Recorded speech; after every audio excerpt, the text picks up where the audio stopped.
direction. Which direction did Hello everyone, my name is Ethan, I am our Dungeon Master. We welcome you tonight to the Couch Cooperative. We are a local group of D&D enthusiasts that are sharing our adventures through the pre-written modules of Wizards of the Coast's 5th edition Dungeons & Dragons.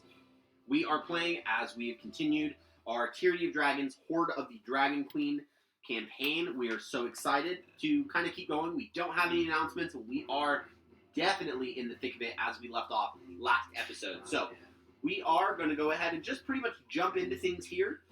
Real quick, if you guys like watching the episodes, you missed out on some stuff, you want to come back, we have 3 full episodes on our YouTube channel. You can find it at the Couch Co-op. We post everything pretty much within the next day. Everything's fully available and accessible. You do not have to worry about missing out on a single episode. Always check us out live at 6 p.m. Mountain Standard Time to 10 p.m.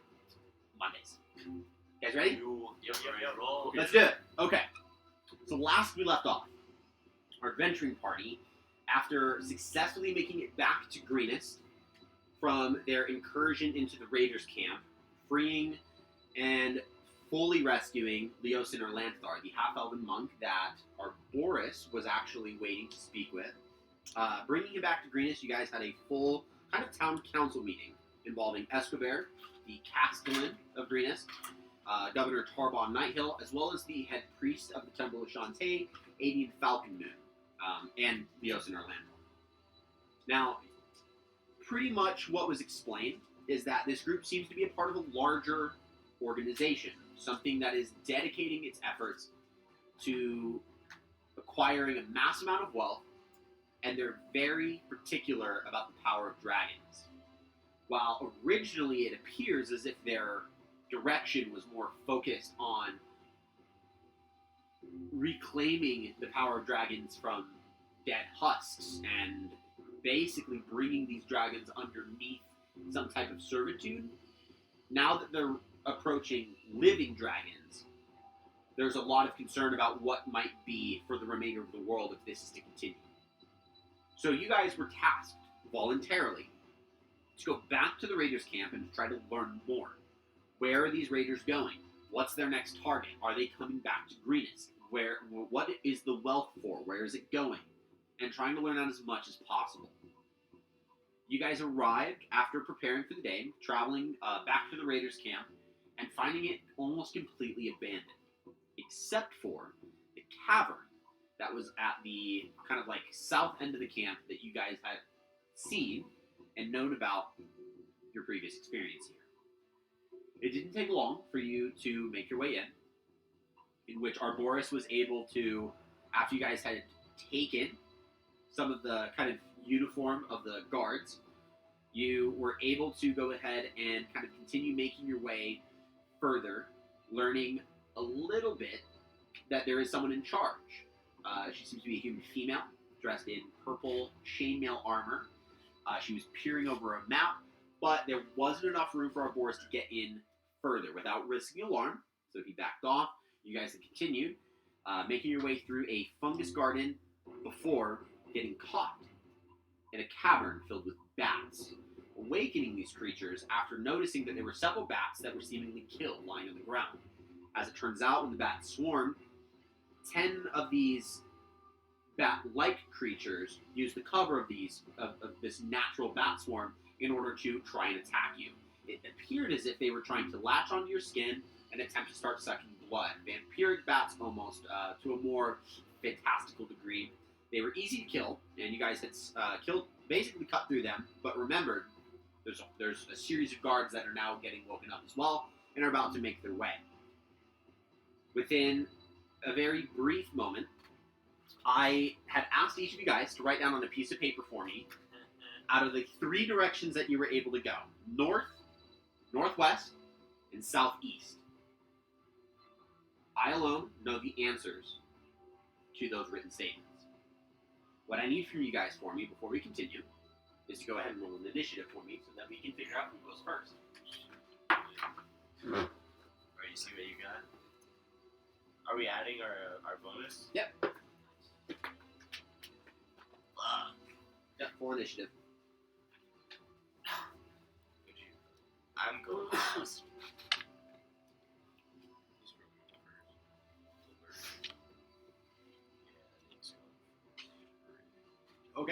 What'd you roll? 17. 17. 7. 7. 22. 22. So, Hakon, as you make your way through the bat swarm, you're pushing in a singular direction. It's very difficult to see within even 5 feet of you. You move northward as you can tell that it's open, and as you walk, you find no physical resistance other than the actual swarm of the bats that are just all over the place. You kind of push through, using your hands to kind of knock bats aside left and right. As you continue walking, your legs give way as you realize there's nothing underneath you at a certain point. You fall, landing roughly 10 feet into a further pit. You do take from that about 2 points of bludgeoning damage. No. I will allow you at this point to go ahead and make a dexterity saving throw for me. Because as you roll onto your back after landing, which you kind of land almost on your side trying to catch yourself, you immediately kind of start to push yourself up and turn to see someone else is falling down with you. Natural 20. You immediately move out of the way and watch as Lux slams against the ground completely on his stomach. You take 5 points of bludgeoning damage, and the two of you are there together. The bats are swarming behind you. The sound is deafening in the echo of the cave. The cave continues to extend further downwards, and there's a rotten stench. It is putrid. I need both of you to go ahead and make a Constitution saving throw for me, just real quick. Oh, yikes. 11. 11. You said, what is it? It's Constitution? The smell is getting to you. It is going to require you to cover your nose with one hand. So one of your hands isn't going to be free. 21. 21. You're able to resist it. You've smelled worse. And in fact, the majority of the smell does honestly smell like kind of like putrid animal, like musk. It doesn't smell like anything you've ever smelled before. It's not familiar, but you're used to musky scents, so it doesn't affect you as much. You do have to cover your mouth. Otherwise, if you kind of breathe it in, you start to feel a little bit of a nauseous kind of feeling, kind of nestle in your stomach. So you cover your mouth so that you can kind of filter and can breathe. So what do you guys want to do? Can I look down and see what I see? Like, what do I see? Go ahead and make a perception check for me with disadvantage because it is dark and you don't have anything light right now. 17. You got this. Or actually, no, you don't have dark vision. You can't see anything. No. You can make a disadvantage because you do have dark vision. You rolled so good. For you, the cave is more dim light. I whipped out a torch. And I You whipped out a torch. And Okay. Now you can make a check. You can. The first thing I want to do... Is it still a disadvantage? It wouldn't be because you have bright light in your area right now. You wasted all the good ones. I rolled a 17 and a 19, and now I rolled a 6. That's really like an 8. An 8. Okay. I'll say with the light, it's not really, that's definitely assisting you with kind of making sure you can see everything. There's an additional kind of 10-foot drop where the cave kind of extends to maybe just one final pit. There's a series of very, very thin crevices that line the walls in like corners of that area. You're not sure. They run horizontal? Or No, they're vertical crevices. Thank you for asking. Yeah, there really isn't anything else that you can see that's in there. The smell is definitely a lot stronger. It's foul. In fact, you're positive from where you are that you can maintain it. You're not positive if you were to go down. And those crevices are in that last pit? Yes. Okay, so I'm gonna turn over to Lux. That looks like there's one more pit down there, but I don't want to go down there unless you really want to go down there. I can barely take the smell now. I don't know if I can go down there. Can I look back up and see if we can climb up? You can climb up. Okay. Actually, yeah, you can climb up quite easily. Well, Just there's bats everywhere. Let's get up out of here and see if we can find ores. And I'm gonna assist him climbing up first. Okay, yeah. So you make your way up. No check needed. Okay. With the torchlight, the bats actually give a little bit of a pocket around you. It makes it a little bit easy. However, I need you guys to go ahead and pick a direction. I need you to pick it for me now because you have to remember there are guards on the way, and I will say about this point, they're probably, because they were resting, as you guys had seen, they're probably finished getting ready to go figure out what's causing all this noise. So this is it. Are you going to go southeast or are you going to go northwest? What do you think? was thinking southeast. Let's go northwest. Okay. So you guys go ahead and start to trudge your way down the northwest tunnel. Or worse, we're going to go ahead and move over to you. As you push your way through the bats, making your way as quickly as you possibly can, you find yourself in a tiny tunnel. You push yourself back and can see the bats swarming to the left of you. You have kind of like a tunnel wall, and you can see a staircase that descends a little bit. From here, you can also smell a foul smell. It doesn't appear to be anything that you would have to worry about, but it definitely stinks in that direction. You do not see your companions. What do you do? And I know guards are coming. Yes, yeah, you guys would be well aware. The sound alone, and the fact that it is even deafening here, like, it's hard to hear even your own thoughts. That's the sound of this high-pitched bat shrieking that's going on with a swarm. This swarm is going to last about, like 6-ish minutes is how long it has. So we definitely have some time before that's going to subside. Once that subsides, these guards are going to be able to see whatever's in that cave. So, Can I roll a perception check down? yeah, go ahead and make a perception roll for me. For you, because it is dark, there's no natural lighting in this area, go ahead and do that at disadvantage for dim light. Okay, well, my first roll was a 1. A 1, okay. You do not know if it's a door, a rock wall, or a curtain, but there is a physical obstacle that prevents you from seeing anything further. Like, maybe 20 feet down the staircase. Like, right at the bottom of it. Can I roll a investigation check to see if there's a pathway down? Yeah, there's a staircase down. Can I go down the staircase? Yeah, you start making your way down the Can I staircase. go do it stealthily? You can definitely try. Go ahead and make a stealth roll to kind of quiet your steps. Okay. That is 15. 15. I'll go ahead and give you advantage with the bat roll, with the bats. That'll make it easier because sound-wise, if something were to look at you, you'd be quite visible. So this is all sound. So what'd you roll? Definitely 15. 15? Okay, no problem. You make your way as quietly as you believe you need to, and you get to that physical obstacle. From this distance, what you can see is that it appears to be a curtain that hangs across a passage. It is made from what you can believe to be hundreds of heavy, thick leather strips, each about the width of a human hand. The strips are fixed to the ceiling. They're long enough to drag onto the floor. The curtain extends from wall to wall, and the leather comes from a variety of local animals. It is badly cured. Fur remains in several pockets along, either vertical, horizontal, wherever you can see. The curtain is several layers thick, with no gaps. You cannot see through it at all. Can I hear anything? You cannot. The cavern appears naturally cold. You almost can see your breath at this point. Can I stealthily peek my head through the curtain? You can attempt to go through the curtain. Would you like to? Stealthily? You can try. Wait. Can I, judge the curtain and see how noisy I think Sure. it would be walking through it? Make a perception check for me.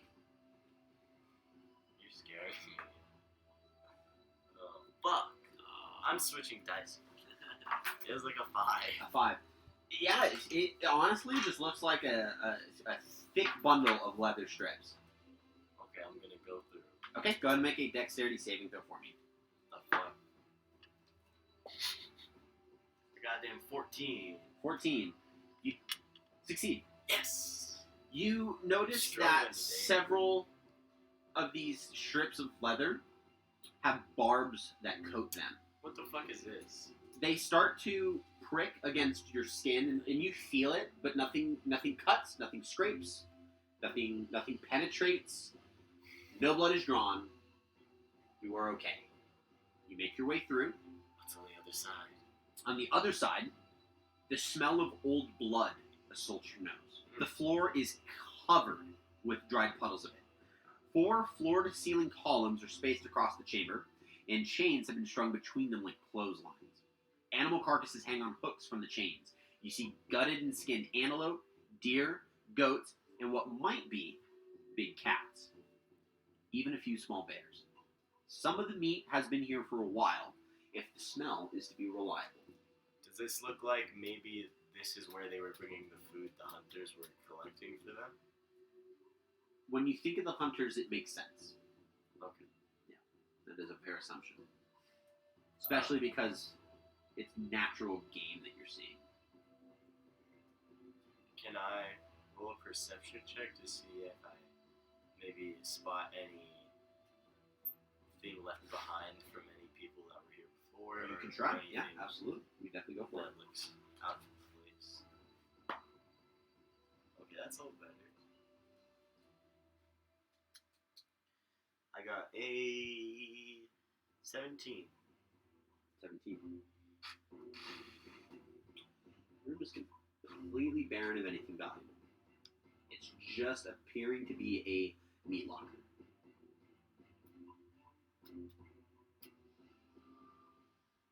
I wonder why there's a weird curtain here. With the thickness of the leather, it helps insulate the natural coldness. In fact, it got a lot colder after you got in here. It's almost underneath freezing temperature.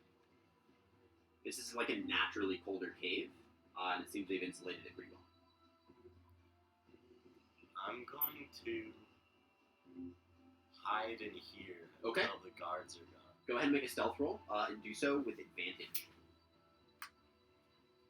Because there's a lot of things to hide from. Or basically to hide behind or in, or whoever it works. Okay, I got a 21.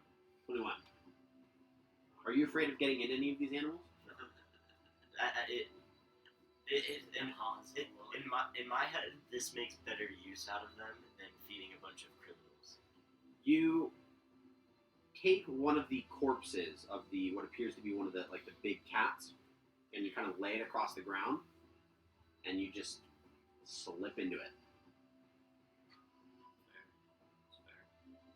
A brilliant way to hide. It's not bleeding, so you're not getting drenched. It just stinks, and it's a little slimy. It's not bloody, so you're not covered. You're not swimming in this cat's guts. It has been gutted. It's a little nicer. It's fair use of it, but you sit still. We're gonna go ahead and go back to Hakon and Lux.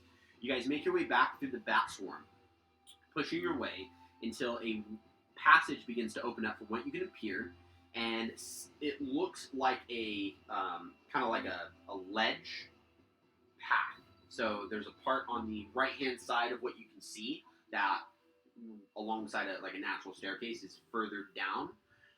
There appear to be, from what you can see, about 5 kobolds in this chamber, one of which you have not seen like this before, with wings sprouting from its back.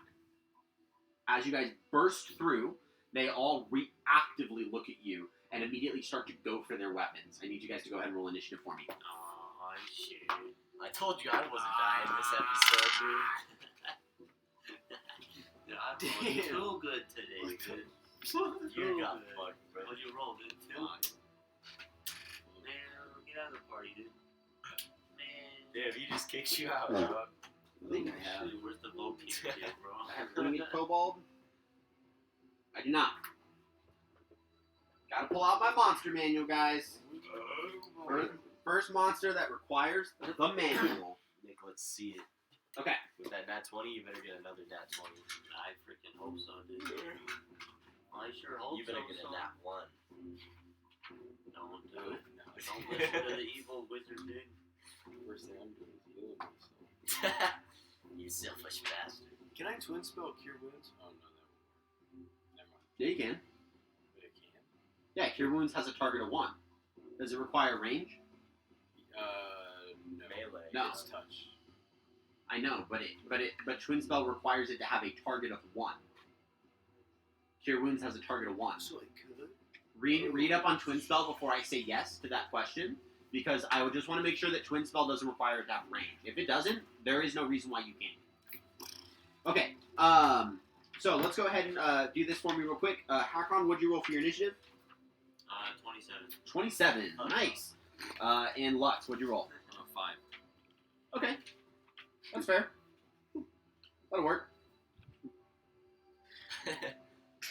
Okay, Hakon, you're up first.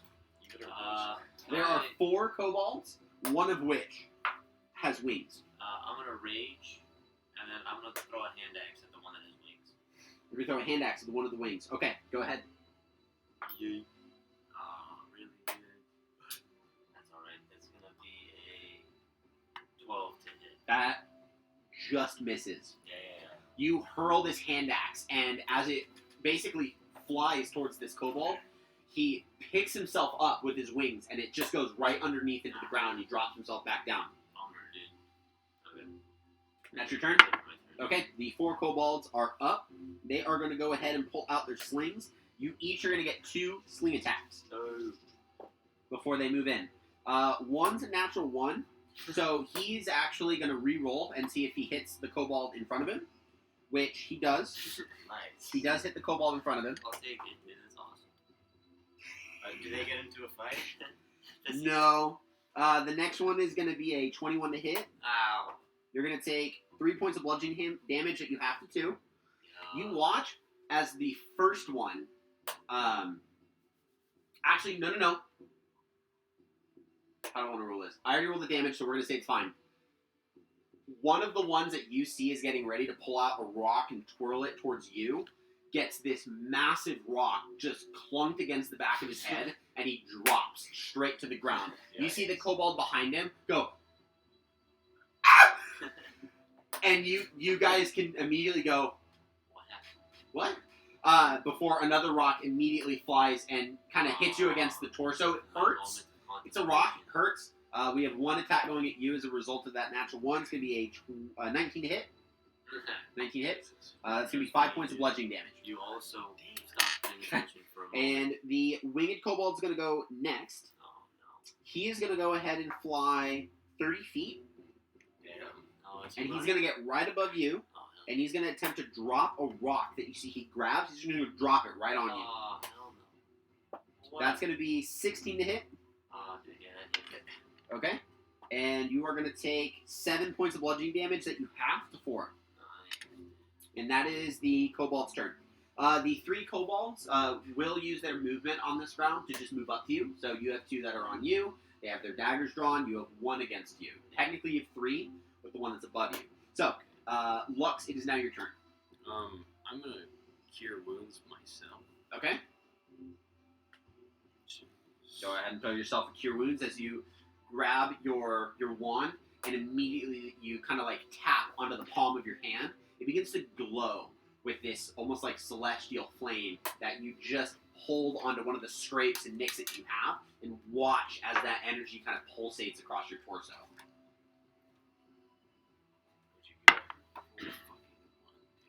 But it's plus your charisma. 1 plus your charisma. You get 5 points of health back, and that's going to be your action. Is there anything else you can do in your turn? No, that's it. Oh, That's it? Okay. Hakon, you're up. I'm going to. I don't know what I want to do. I'm going to throw a hand axe at the one flying above me. Okay. Yeah. And just see if I can hit this. Yeah, that'll do damage, dude. That's going to be a. Double check. It's 20. That hits. 23. That hits. 23. That hits. Go ahead and roll some Sorry. damage. You're good. But the hand axe is only. It's 6 points of damage. 6 points of damage. Is that plus your strength and rage? Oh, I'm sorry. 8 points of damage. My bad. Wait, Rage. does rage go to ranged weapons? I don't think so. No. No, only melee. So it stays 6. I'll double check. but I Yeah, believe check for me. It's only for. Just make sure.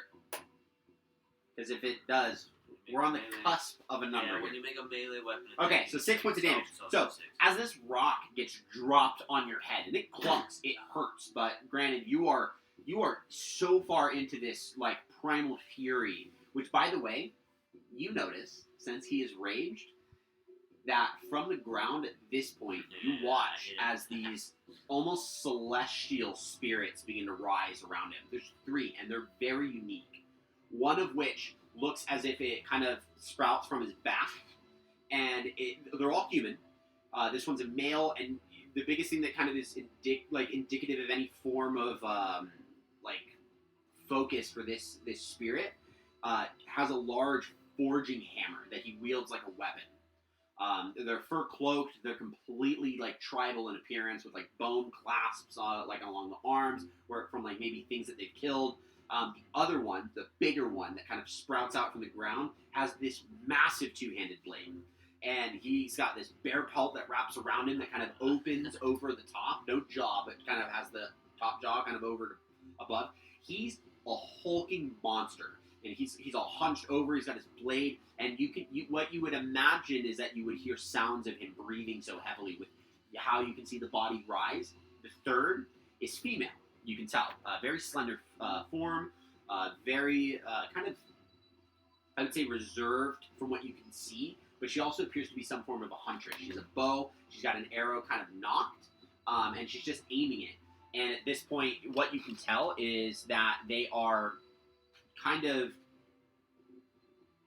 goading the two kobolds that are next to him, and they look as if they're trying to kind of pull them in and like keep them here, is what you can tell.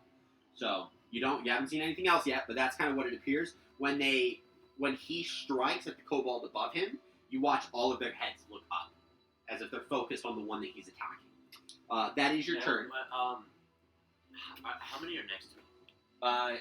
The kobolds? Yeah. There is two that are within melee distance. Is the one above me, if I move... He's not within melee distance, no. I'm going to... Then, how far is Lux from me right now? Is he like... I'd say like 10 feet. Can I go and get next to Lux? Yeah. I'm going to use my movement to go and get right next to You get 2 attacks of opportunity. That's if you're fine. okay. I'll take it. Okay. Since you were not recklessly attacking, they're not at advantage. It's going to be a 10 and a 17. 17. 17 hits. Okay. That's going to be 4 points of bludgeoning damage that you have to.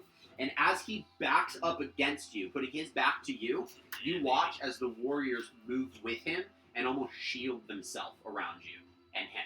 So they kind of put themselves in front of him. It is the end of your turn. We go to the kobolds. 2 are going to move up to you. They have pack tactics.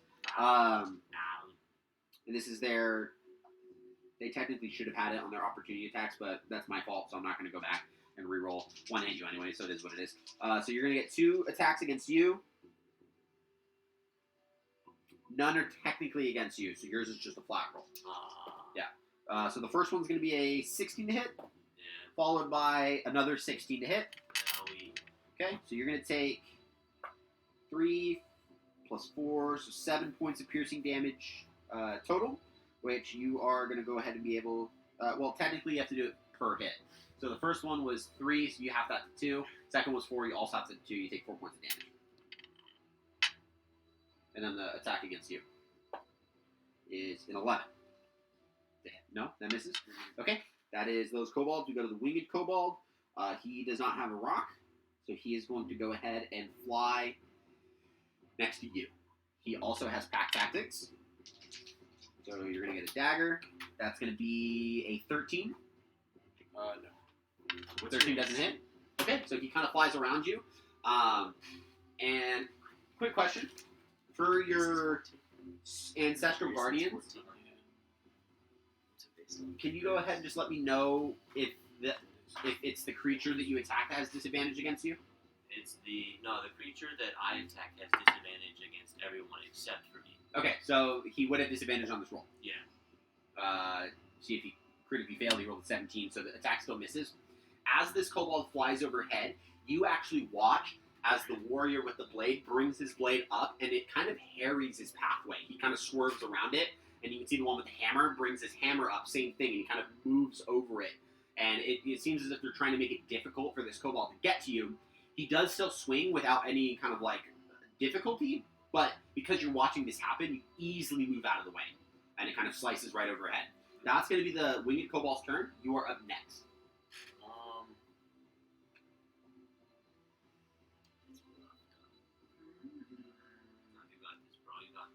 Big damage. Well, I mean, first I'm gonna Big use damage. my bonus action to Nah, don't heal. Damage. heal. Don't heal, dude. Nick. I'm fine. I'm fine. I'm gonna heal Hawken. Okay, you go ahead and heal Hawken with a Cure Wounds. Healing word. There's so Healing many word, in a okay. lot. So what is your healing word? We're never run out of spells. You support me, I support you, brother.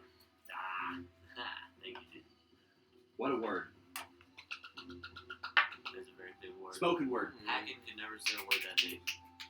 It's 6 points spell. Take that. 6 points of health back. Awesome. You do feel inspired with your companion's assurance that you're going to be okay. I feel much better. You feel much better. That's more than. And hack on it is now your turn. Or actually, I'm gonna use my action with my dagger and attack. You're right, because healing word's bonus. Go for it. Go for it. Go for it. Oh, yeah. They're going to attack the one that is directly in front of you or the winged one. And I miss. You rolled a 2. That's already. You miss. So, That's as you stab in with your dagger, you actually watch as the kobold deflects your blow with his own dagger. And you hear like a small scrape of steel. You got deflected by a cobalt. Hack on is your turn. I didn't think that was gonna actually ruin his pull day. my great sword off my back. Okay. I'm going Evenly to. dagger matched with a cobalt.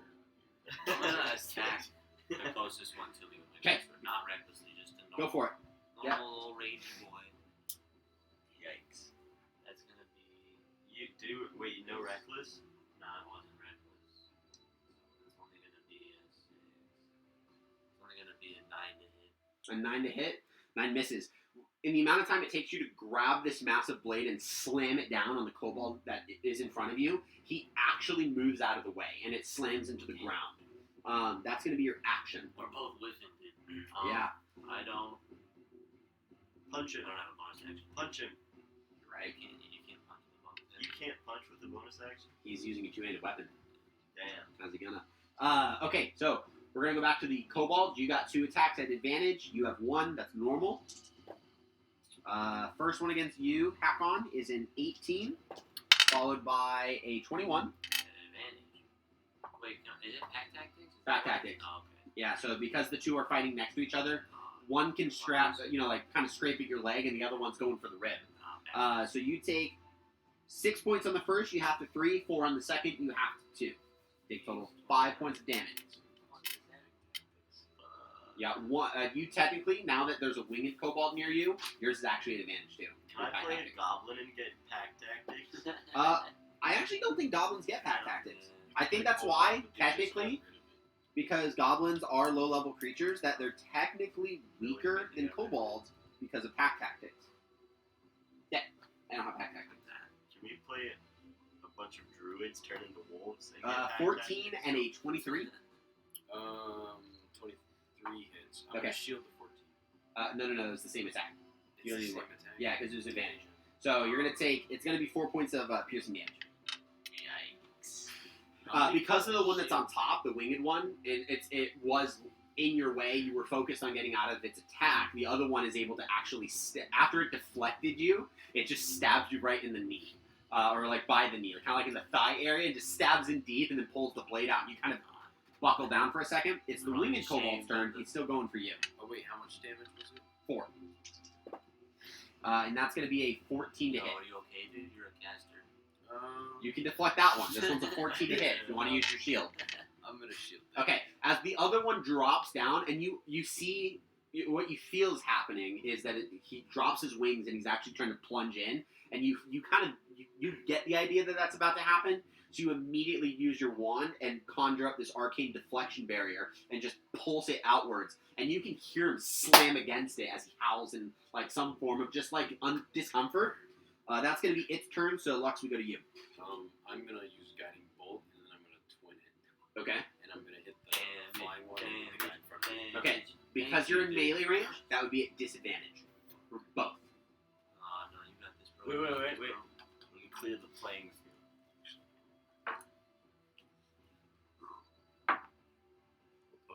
Okay. What was that? Is it 12? 12? Okay, he rolled a 12 plus something. Is that a 20? Is that a Yeah, natural it 20 was you a don't nat get? 20. Oh, no. Okay, so the 12 hits. The 12 plus your modifier hit, so go ahead and roll the second one. At disadvantage? It's at disadvantage. The first one was at the winged Okay. kobold. That's a good solid. Fuck. Is that a 9 or a 6? That's still a. Oh, that's. You still have a good bonuses though, right? I have. This one's against the normal kobold. That is 12. That just hits. Oh. I only need you to roll damage on that one. The other one at 1 health. That's why your rage modifier mattered. It is 1 hit point. So you kind of getting pretty ticked off with the one that's behind you. You pull out your wand to conjure up that guiding like celestial bolt. You flick it up and split it like Fruit Ninja. Just slice it in air. And with that, you watch as one beams down and one beams back. You immediately feel the gore as this one gets exploded behind you and it drips on you as it kind of explodes. You do feel it as well. The one in front of you, it impacts and bursts. We need to roll damage to see if it kills it. It does. I see enough 5s. How many did you roll? I rolled 3 6s and a 4. Wow. Is it 46? Really? On a level? Okay, yeah. Regardless, I saw enough 5s. So the one in front of you just gets destroyed. Wow. You are soaked. Luckily, you're not wearing your armor. You're wearing the Raider armor. So the Raider armor gets soaked in gore and blood of the kobolds that you have slain. I'll take it. They are dead. Your turn is over. Hakon, we go back to you. That leaves 2 in front of me, right? That leaves 2 kobolds in front of you. And that's it? Yes. I'm gonna make another attack with my greatsword. Okay. Recklessly Let and me the closest clear one for me. Mhm. Oh yeah. Oh yeah, baby. Oh yeah, baby. Oh, Oh. I don't even need to. You make rolled it a nat reckless. 20. It's Okay. a nat 20. Go ahead and kill it. You grab your greatsword, and with kind of the rage of having played whack-a-mole with these kobolds for a few minutes and watching as your buddy just completely destroys 2 in a short span, you take your blade with one hand and slam it down, slicing this kobold in half from head to toe, and the sides go flying in the direction from the sheer force. The last one, you feel internally dies. But that is your turn, right? Yeah, that'll be my Okay. It's this kobold's turn. He's going to strike against you, and he rolls I a stare him down. 16. No. He has advantage, so we'll see if he crits. He's He's advantage not. still? You reckless. Oh. So 16 hit? Yeah. Okay. You take 4 points, you have to 2. Oh. And that's your turn? Oh Or yeah. that's kobold's turn. You're up. Nice. Please. You could flank if you wanted. Oh yeah. Can I try and flank around and then Yeah. stab him Yeah. in the rib? Make an attack roll with advantage. I'll give you that. Gnarly, bro. Big number. So that is You're a gonna hit it. 21 hit. That hits. Roll damage. Nice. Yeah, you roll. D4 plus dex. I get to roll as both 12. Nice. Nice. 7? It's like 8. Yeah, that's it. 7? Yeah. You kind of maneuver behind him while he's focused on what appears in the kobold's mind to be these 4 warriors that are surrounding him. You come up from behind and you watch as Lux grabs him, picks him up, and stabs him straight in the lung. Nice. Because of the punctured lung, you hear the stifle as like he's trying to scream but can't. The body goes limp. You pull the blade down and drop. You just drop the body to the floor. I'm gonna walk up to him and I'm gonna.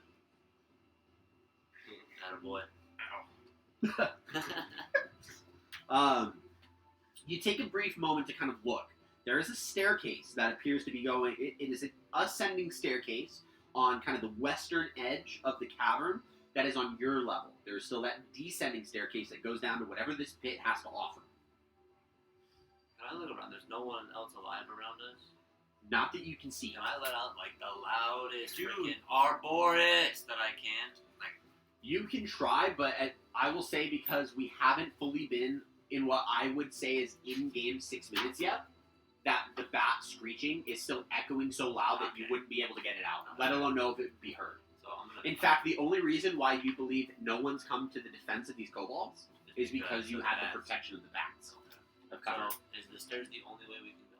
You can go down, you can go up, you can go back to the bats. Your choice. What are you doing? What are you doing? Certainly, I suppose. Oh. There's. Can I go over to the body of the one that had wings? Yeah. Is he wearing any kind of special armor? Nope. Nope. Nothing. Just a winged kobold. Winged kobold. Yep, just a kobold with wings. In fact, nothing about him in your mind shows him as like in charge. He's just a kobold with wings. He's just a kobold with wings. That makes me understand. Okay. Well, I'm gonna go towards the stairs. And I'm gonna look over Which at one? Lux, and I'm gonna go Up or down? to the upstairs. You're going to the upstairs. I'm Okay. gonna motion for you to come with me. Okay. If you want to tag along. As you walk in that direction, you see a series of implements that are kind of held along that southwest wall. There's a series of long poles with lassos at the end, which appear to be used for snaring. You've seen stuff like that. You see leashes and collars, sharp prods, and mock weapons made out of wood. You see human-sized dummies stitched out of sailcloth and stuffed with straw, with ridiculous expressions that seem to have been painted on their faces. Are his spiritual? They stay until he is done raging. Once they're done raging, they almost absorb into him. So are you still raging? I don't think at this point. I don't believe that rage would last that long. No. That's like It does last a while in combat. In combat, it lasts a while. But the issue is if you don't attack or take damage within a within a round, you can lose your rage. So normally after combat, it drops on its own, like just thematically or like game wise. But what you would have seen is they all kind of absorb into him.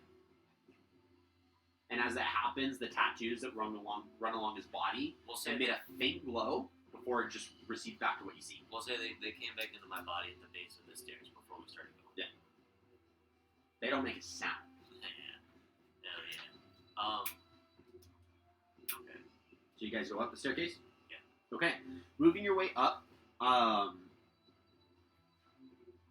what you guys are able to determine in this room, there are thin mattresses of straw that kind of cover with badly cured furs, forming small beds that are haphazardly positioned around the chamber. Rats and small lizards begin to scurry through the food scraps and moldy wineskins that litter the floor. There are, from what you can see as you make your way, there is a massive series of kobolds in this room.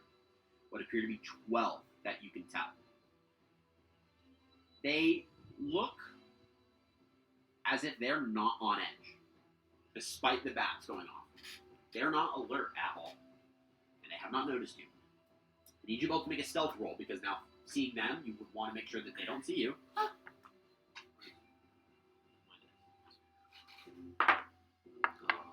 shit. 2 and an 8. Oh, no. Oh, no. That's a 4. A 4? What do you roll? 13. 13? Okay. Oh, no. With the amount of them that are here, they're kind of focused. And as you begin to make your way up, you are the one that kind of more notices the amount and are quick to grab a hack on and actually kind of pull them back a little bit. Thank you. Thank you. Would have made a fool of me. Your friend pulls you back from a series of kobolds that are ready to be killed. And you kind of are like, No thanks. And there's how many? about 12. Well, can we... Time for a firebolt? No, Oh, no. you're not level 5. Going the way that we would go in and just say, I don't want to talk to him. What does it look like they're doing? Honestly, kind of the same thing that the other guards are doing. They're off duty. It's nighttime. They are eating, drinking, and they're not the 5 you just killed. So this seems to be where the kobolds stay. You are still in that armor. Covered in cobalt guts. True, you are covered in gore, but who isn't these days? Return the eunuch. So, I am wearing the guard's outfit so I could sneak by and make them think I'm their officer or whatever. But I don't think a Boris went this way if that's what we're looking for right now. I mean, my guess is as good as yours. At but about you this think we point- should go. At about this point, we'll say the bat screeching has quieted. You hear several shouts of human voices down the cave that are like, "Is there anything in here? Search! Search heavily!" You hear one like, "I was trying to sleep!" Very frustrated human voices. There's a brief search. What do you guys do? Yeah, you hear the kobolds kind of make jokes about it, like, humans woke up for the little nappy nap. Little pissed off little human. Can I hide? Where? Is there anywhere around to hide? Can I Your look. cave doesn't appear to be searched at the moment. They're in the cave that you guys just came from. You guys can definitely hide. There really isn't anywhere to physically hide yourself. They're humans. They don't have dark vision, so they would be carrying torches to help give you an idea of what you can do. You could try to go down into the pit. You also don't know what's in there. Or you can just... Your choice. What do you think we should do, bro? Is that what you say? Yeah, like, what's the move here? Well, we can't go back now. No. Do you want me to make you look like a Cobalt so we can walk past these guys? Where are we going? Are we going up more or down? Where do you think we should go? Because we can either keep going up the way we were going, or back down the cave. I don't think If we go back down the cave, we might not need to transform. We can just head down there because it's stanky. That's true. I say we head back down to the cave and at least wait for them to finish searching, because we can always go back up. But Alright, I'm with you. we're gonna go down the cave. They're going to go down. I am gonna cast Prestidigitation to clean Okay. up. Since you do have a torch with you, you make your way towards the pit. As you make your way towards the edge of the pit, getting ready to crest where the staircase is to descend, you see 3 quadrupedal drakes. A bit smaller than the ones that had attacked Greenus, that were being used in that assault. They make their way over to the edge and pick themselves up on their hind haunches and start to claw at the gravel and the earth. They kind of snap their jaws and make these kind of like higher, low-pitched squeals, as if they're expecting something. There's a gate that separates at the bottom of that staircase. That makes it to where they can't get up here. Does it look like they're usually like fed? Is it like that? You make a nature check. Can I snuff the torch now? You can. I want to put it out there. Yeah. 6. You're not familiar with Drake physiology. You don't know if they look malnourished or anything. I'll allow you to make an investigation roll.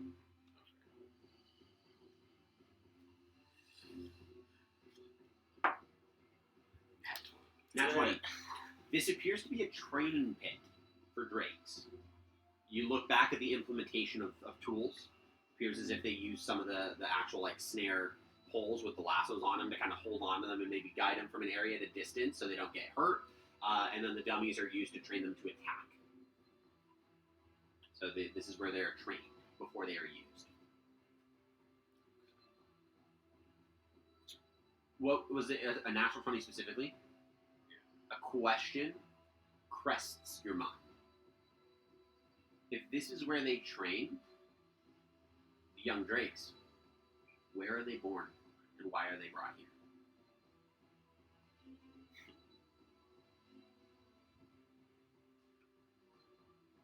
Quick question. What does a drake look like? It's quadrupedal, 4 legs. Think of like a wolfish form, but it's obviously a draconic head and a reptilian tail. All Okay. scale. Yeah, that's what the humans called them, the dragon dog. Yeah, they were called dragon dogs.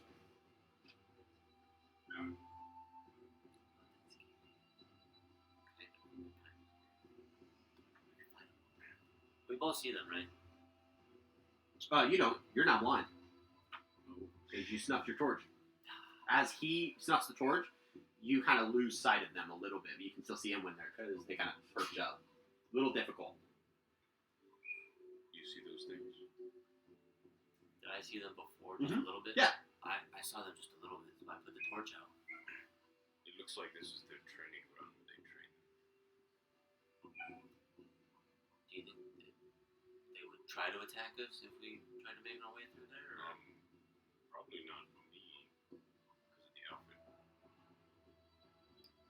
Fair. Maybe you can protect me in there too. We could try. Is that the way we should go though, or not? I mean, we could you see a path through there that we can go to? Perception with disadvantage. Oh no, dude. That's even worse. Oh no. Oh, fine. 5. You don't see one. You also don't remember seeing one. I don't see a path now. Alright, fuck it then. And I'm gonna light my torch back up and try and see if I can see a path. Okay, you light the torch back up.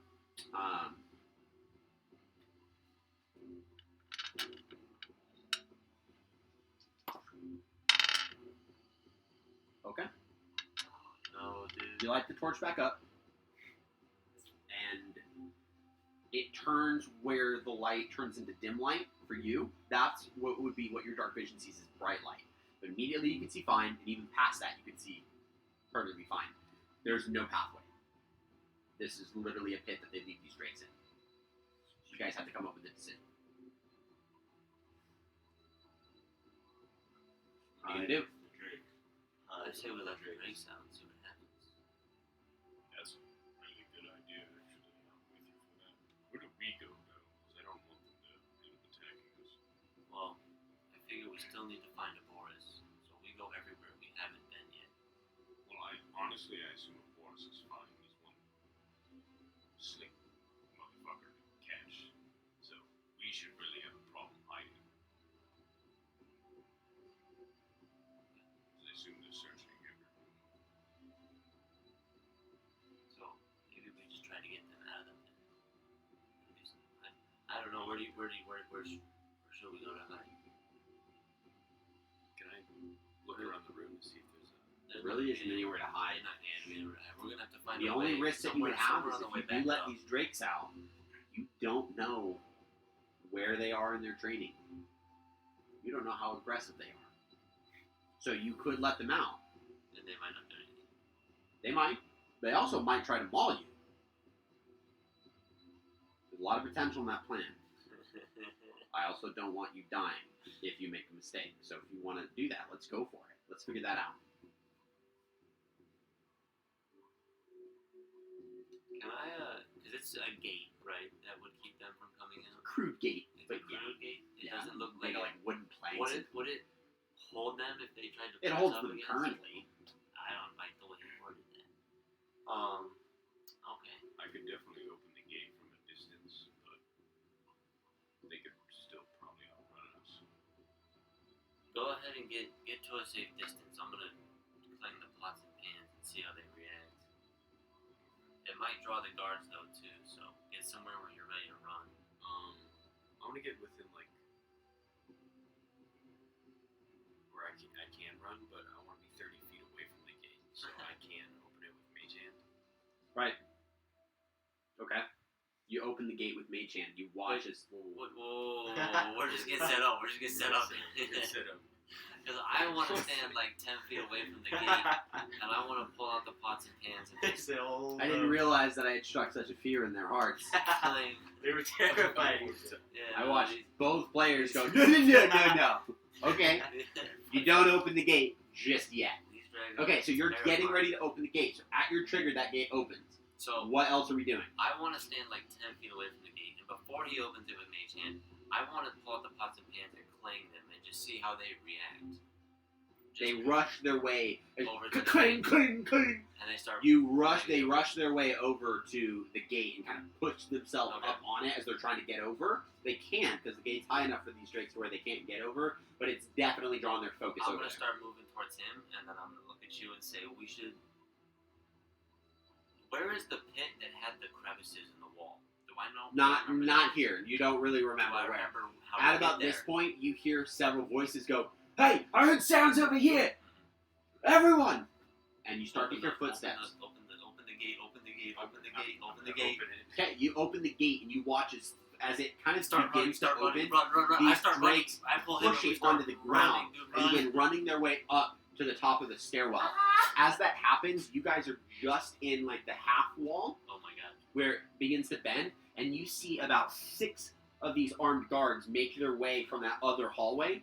And as they rush out, they go, "Who let the?" And the drakes jump on top of them. You hear the sound of agonizing death as one goes straight for the throat, drags him to the ground, and you watch as the Drake starts like and like shaking him. You see the body, like the legs begin to move as he's like grabbing onto the creature, but he can't scream, you hear no sound before the body kind of goes limp, and he drags him back down the stairwell. The other two, they just go for others as well. The guards are trying to actually fight. You watch as the third one comes back. You guys are going to have to move, but it seems like the guards are getting taken care of. They do kill one of the Drakes in the process, but we got to do something. Like, something's got to happen. Run back, run. I want to run back. You hear the sound. To the You familiar. hear a lot of just death and destruction from the comfort of your little cat just laying. And all you hear in the back is like.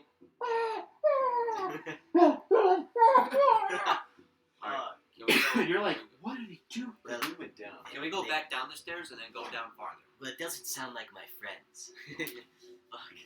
He goes, it is warm in here. What are you doing? Because we went up the stairs, right? So can we go back down the stairs? and Upstairs goes to the Cobalt. No. Downstairs that goes to the pen. Because originally we went up the stairs, right? You were trying to. That's what the Cobalts were. Yeah. Okay. 12. So we can go higher though, right? No. No. Oh, that's the. Mhm. I guess yeah, go up to the Cobalts. I have an idea. Okay. Yeah, I'm gonna follow him up to the Cobalt. Okay, you guys make your way up to the Cobalts. As you make your way into that room, you see the 12 of them all kind of turn their eyes on you. I pull out my sword and I just hold my sword in front of my face like this, and I get right behind him. Little Dragonites, I need you to deal with those drakes.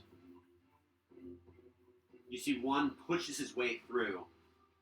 He's got a stick in one hand. At the end of that stick is wrapped a scorpion that's very much alive. You see the tail kind of curved and like moving as the arms are. He grabs that stick. He kind of moves towards you. He's got a big bag in the back that has something in it. It's moving. It's bustling. He's got a glass jar on his head. What the You fuck see is this? bees in that jar. What? He's a fucking He moves his way up to you and goes, with one little beady finger, "Who are you to tell us what to go do? You go handle the drakes. They tear us to shreds. Besides, it's night time. I don't care if it's nighttime. Do you Go know tell the drakes are drake coming guards we're off duty." here? Hold off. The guys who were on duty are dead now, so Will you let me know when the screaming calms down? Because that's when I feel comfortable to leave. That's fair. Okay. Why can't you deal with it? I just can't right now. I have to move forward. Make a deception check with at disadvantage. Because I just can't right now. You wasted another nat 20.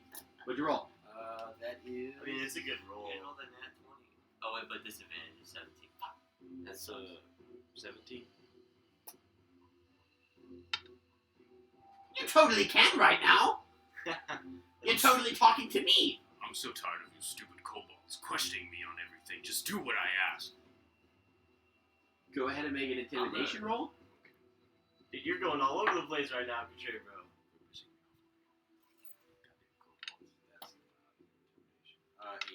8. Kind of like perks up and goes, okay, no Jesus need to get Christ. violence. No need. This is an I- emotional roller coaster. Knock, knock. Go figure out what's going on with the drakes. 4 of them stay in the cave. The remaining 8 begin to make their way out. I'm gonna walk up to those last 4, and I'm gonna pull my sword out and sling it over my shoulder and go, now, unless you guys want a problem with the order of the Golden Wrath Dragons, you better go help your friends too. Make an intimidation check at Yeah. disadvantage. You guys are really going in right now, dog. Damn. Well, I'm going to say it's just a flat roll because you're also very physically intimidating with the use of pulling the sword out. A 10. You see that look at you? The what? Hey, turns out this one's been drinking a bit too much of the rice wine, right? Hey, silly, go back to bed. You smelling abuse. I'm gonna turn around and I'm gonna say, this is why we don't employ them in our envoys. And then I'm gonna follow. I'm gonna keep walking the way we were going. There's a path behind them, right? There is, actually. You see... Is there multiple or? No, you see this one pathway that kind of It appears as if it maybe opens up into a larger room. It actually looks like that stone bridge that you saw overhead as you guys were going through the fungal garden. Seems like you made your way kind of around. Are you going first or am I going first? I'm gonna stand behind you. I'm gonna go first. You go first? Oh, Okay. yeah. As you make your way onto that bridge, at this point you've stepped out into the main room. You kind of look around and you actually see them on the bridge overhead. Above me? Not like directly above you. They're off a small distance, but you can quickly make your way over to them. Okay. Without having to cut through. You can see the pack of guards that are getting eviscerated by these drakes, and now you see a swarm of kobolds that are getting into the fray too. Most of them are dying. They have taken down a second drake. There's one drake left. There's like maybe 6 kobolds on it, and they've killed the pack of humans that were there. So you run your way over. You guys actually see as Arboris makes his way. He's down. He's not on your guys' level. But we see him now, right? Mhm. Yep. You're down below. I'm gonna get over like to the edge and go, Arboris! Oh, we've missed you. Well, hello there. And then if I raise my hand down to try and help him up onto our level, could he jump up and grab my hand? You could. I'm gonna reach my hand down. Make an and try. athletics roll. Oh yeah, baby. I Get will up there, support baby. you. Hold your back. Oh man, that's fine. Athletics is okay for me. Ooh. Oh, that's a 6. They got the one I need. That's always fun. Never skip like me. What'd you roll? 16. 16? Arboris, go ahead and make an acrobatics. Did you you know go that's- back? I pull him into a somersault. No. I rolled on that one. Did you really? You jump your way. Oh, dude. You jump your way up and you get caught against kind of like his forearm. Like as he grabs onto your forearm, you kind of get caught and kind of go limp, and it actually kind of pulls on your shoulder a lot. You feel a lot of tension against your socket. You do take 3 points of tension damage. What the fuck is tension damage? Treat it like physical damage. Like getting That's twisted. internal, yeah, and he pulls it up. I could say bludgeoning damage, but it's not bludgeoning. I could say slashing, but that's not what's happening. We'll say internal pain. He pulls you up. Your arm is very sore. You kind of have to like pop it back into Fuck. place, and then Sorry. twirl your that arm. edge was a lot sharper than I thought it was going to be. God damn it. Yep, I rolled on that one. so you guys continue. Yeah, I guess so. Okay. What have you guys seen? Not a lot. I mean, we found the drakes, and then they seemed angry, so we let them out. They fought some guards, and then we ran into some kobolds, and he's got a slick little tongue. So he got the kobolds to go and help the guards, and I'm pretty sure the kobolds got eaten too by the drakes. So now we're here because they're a mess, but we don't know what else is going on in the cave. I did find a room that stunk really bad, and it seemed to have some slits in the walls. I don't know if it was for viewers to watch from the outside or what it was about, but I definitely know that there's a few rooms here we haven't been to yet, or at least some places to check out before we go. We did also find a training ground for the drakes, because it does seem that they breed them, train them, raise them for combat here, so there is that to it too. Another level to the hierarchy. Well, that's a lot more than I found. All I stumbled upon was... He did feel a little moist. A little slimy, actually, when you pulled him up. And he actually stank a little. Like meat. I found Can I inquire as to what you were up to? Yeah, I just found the butchers. Well, that meat was being brought from the hunters. Probably what they used to feed these drakes. I'm just gonna not say anything, but like touch my wand against his shoulder and then cast prestidigitation and clean him off. Okay. You get clean, the smells kind of handle it. Thank you. You guys, Very nice. what's the marching order as you guys then make your way into the next room? I'm gonna step Tray first. sandwich. I'm gonna Tray step sandwich? first. I need you guys to move some room. We're going to flip this map over. Go ahead and flip that map over for me, please. Yes, Papi. Correct. You have a tray. Sorry, I meant We have a Lux Everest. What Okay. is this shit? Very nice, very So nice. you guys are heading in You're back. Excuse me? based on approach. Let me just actually confirm real quick and just make sure. Yeah. You guys guys are heading down here.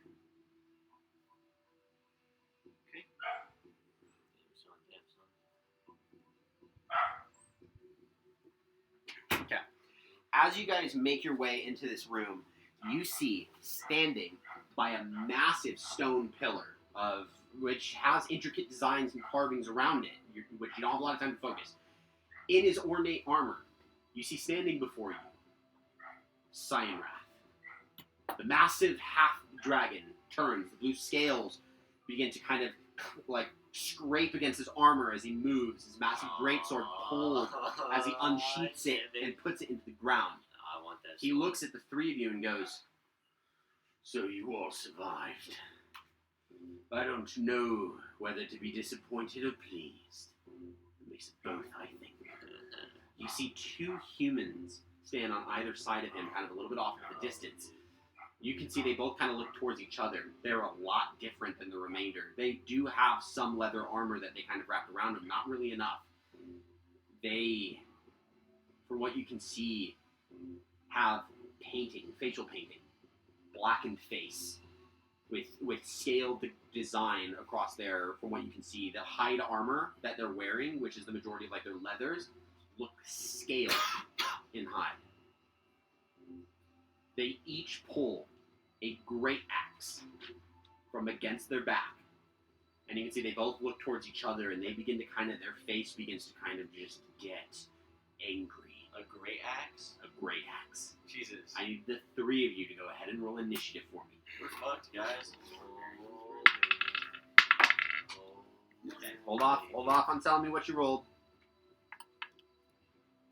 Fuck. See what we got here. Oh, yes.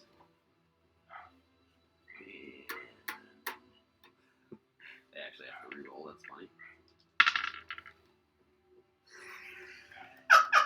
There's no way! What? There's no way. Come here. I need someone to verify this. I rolled the same number after they both tied. I just need someone to say that I didn't mess up. What? They're both 19s, right? Both 19s. So they tied, and then I rolled, and they tied again.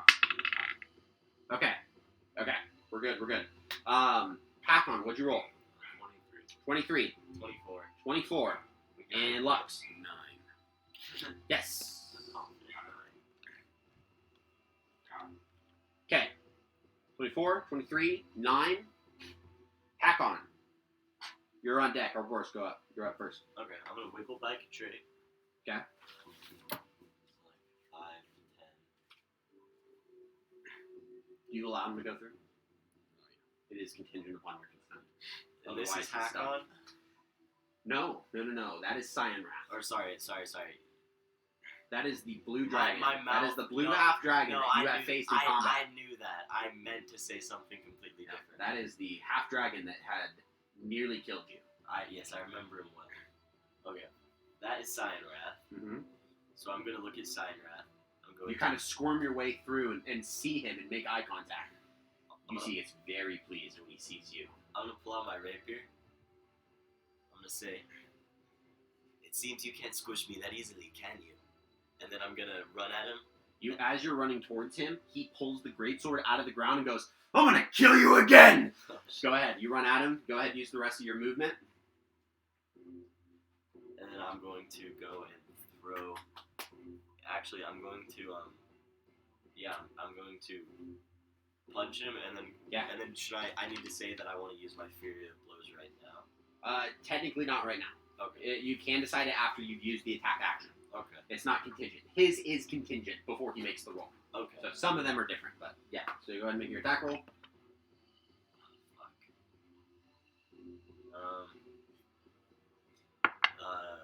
14. 14. That misses.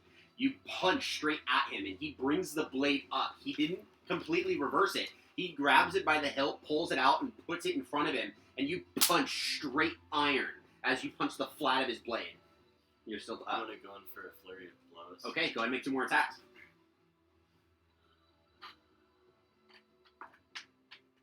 Fuck my life. They both miss. They both miss? Yeah. Okay.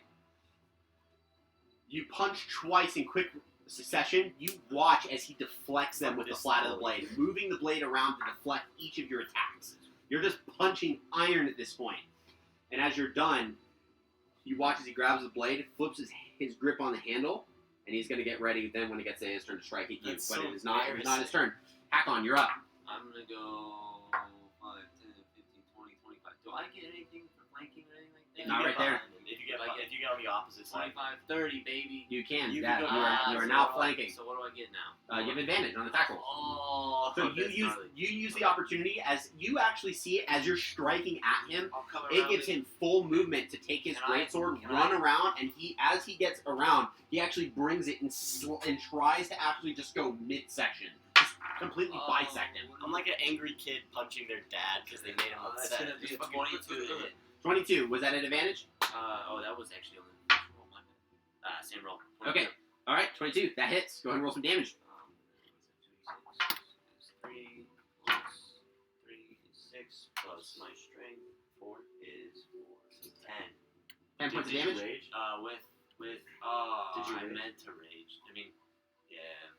You I gotta- wanted that to be with rage, but I didn't say I was raging. So Okay. I'm gonna say that I wasn't. I'm gonna go But- ahead and on this one. I'm gonna say no. So But after I you'll- hit him, though, I'm gonna use use your my bonus bonus action? okay, to so rage. we'll say within the quick time that you have, you run around and how much points of damage? It was 10. It's 10. Okay, 10 points of damage. You slash up the backside of him, cutting through armor, and you can see blood begin to fly out in directionality as you cut, and he kind of... As that happens, you take a brief moment to recenter yourself. You now see the same image that I described to him earlier, as now these warriors begin to pull themselves out of his body and begin to stand surrounding him. And they kind of maneuver in directions that appear as if they make it difficult for Cyanrath to focus. And now his full attention is completely turned as he looks towards you. You can go ahead and flip his mini around so that it looks towards Hakon. That's going to be your turn. So bonus action, you're done there. Lux, you're up next. I'm gonna cast Guiding Bolt at 2nd level. Okay? In 20. Okay. And I'm gonna shoot the 2. Okay, go ahead and make 2 attack rolls for me. Gordon, baby Gordon. Okay. The first one is a 17 That hits. and a 12. You 12. That just hits. Oh. Oh my god. I'm sorry, it just hits. Go ahead and roll your damage. If you could take these guys out, it'd be pretty nice.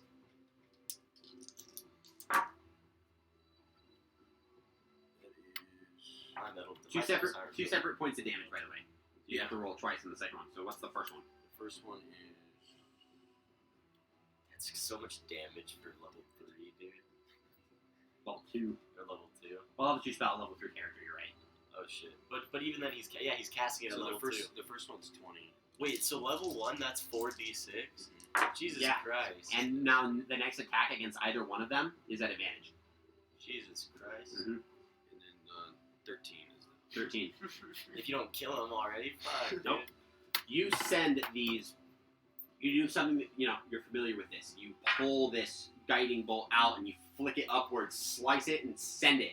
It arcs out towards both of them, and they take it face value. It scourges their chest, and you can see parts of the tanned, scaled leather that they're wearing gets just shredded. You can see both of them at that point feel in pain. They take that. You watch as they are going to begin to rage. They're barbarians too. They're going to go ahead and begin to rage. It is not their turn just yet. They will do it at the start. Hakon, you are going to go ahead and get a series of attacks. No. Cyanrath is going to go ahead and use his action surge No. and throw a total of 4 attacks at you. No. Damn. Yep, with his greatsword. That's a lot of attacks, dude. And And that's a lot of damage. That's it's going to be a 12 and 11, 86. a 12, 11, a 22, and a 15. Oh, Yeah. yeah. The last 2 hit. Last 2 hit. Fuck, I wish he was swinging at me, dude. My DC. First one that hits is My DC. 11 points of damage, you have to 6. Second is 7 points of damage, you have to 4. You watch as he brings his greatsword, seeing you, begins throwing this full frontal assault at you directly. You see blade go against blade, your greatsword to his. You deflect 2 of his blows before the sheer weight he grabs it, pushes it down, and slashes against your shoulder before cutting across your torso. That's his full round. You begin to watch as sparks of electricity at this point start to across his mouth as he's getting just incredibly charged at this point. That's going to be his turn. The 2 are up next. They're going to go ahead and they basically rage. They just don't have the actual full benefit of a rage. 1 is going to charge you. So go ahead and use his full movement. 5, 10, 15, 20. And he's going to attack you recklessly. The next one's going to go to you and attack you recklessly. Fuck, this is not good.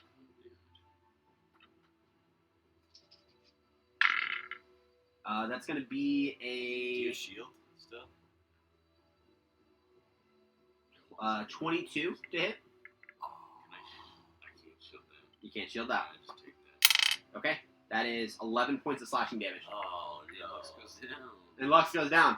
So he runs up to you, brings this great axe, and just sends it flying. You are not prepared in the slightest, and it catches you against the side of the arm. You feel bone crunch, and he slams you up against the wall before pulling the blade out, and you slump to the ground. He then's going to turn his focus towards our boars. He can't move. No. One's going to attack you recklessly. No. No. It's a 15. Don't do it. No. That is. That hits. That is going to be 7. Yes, the 4. Ow. Our Boris, you're up.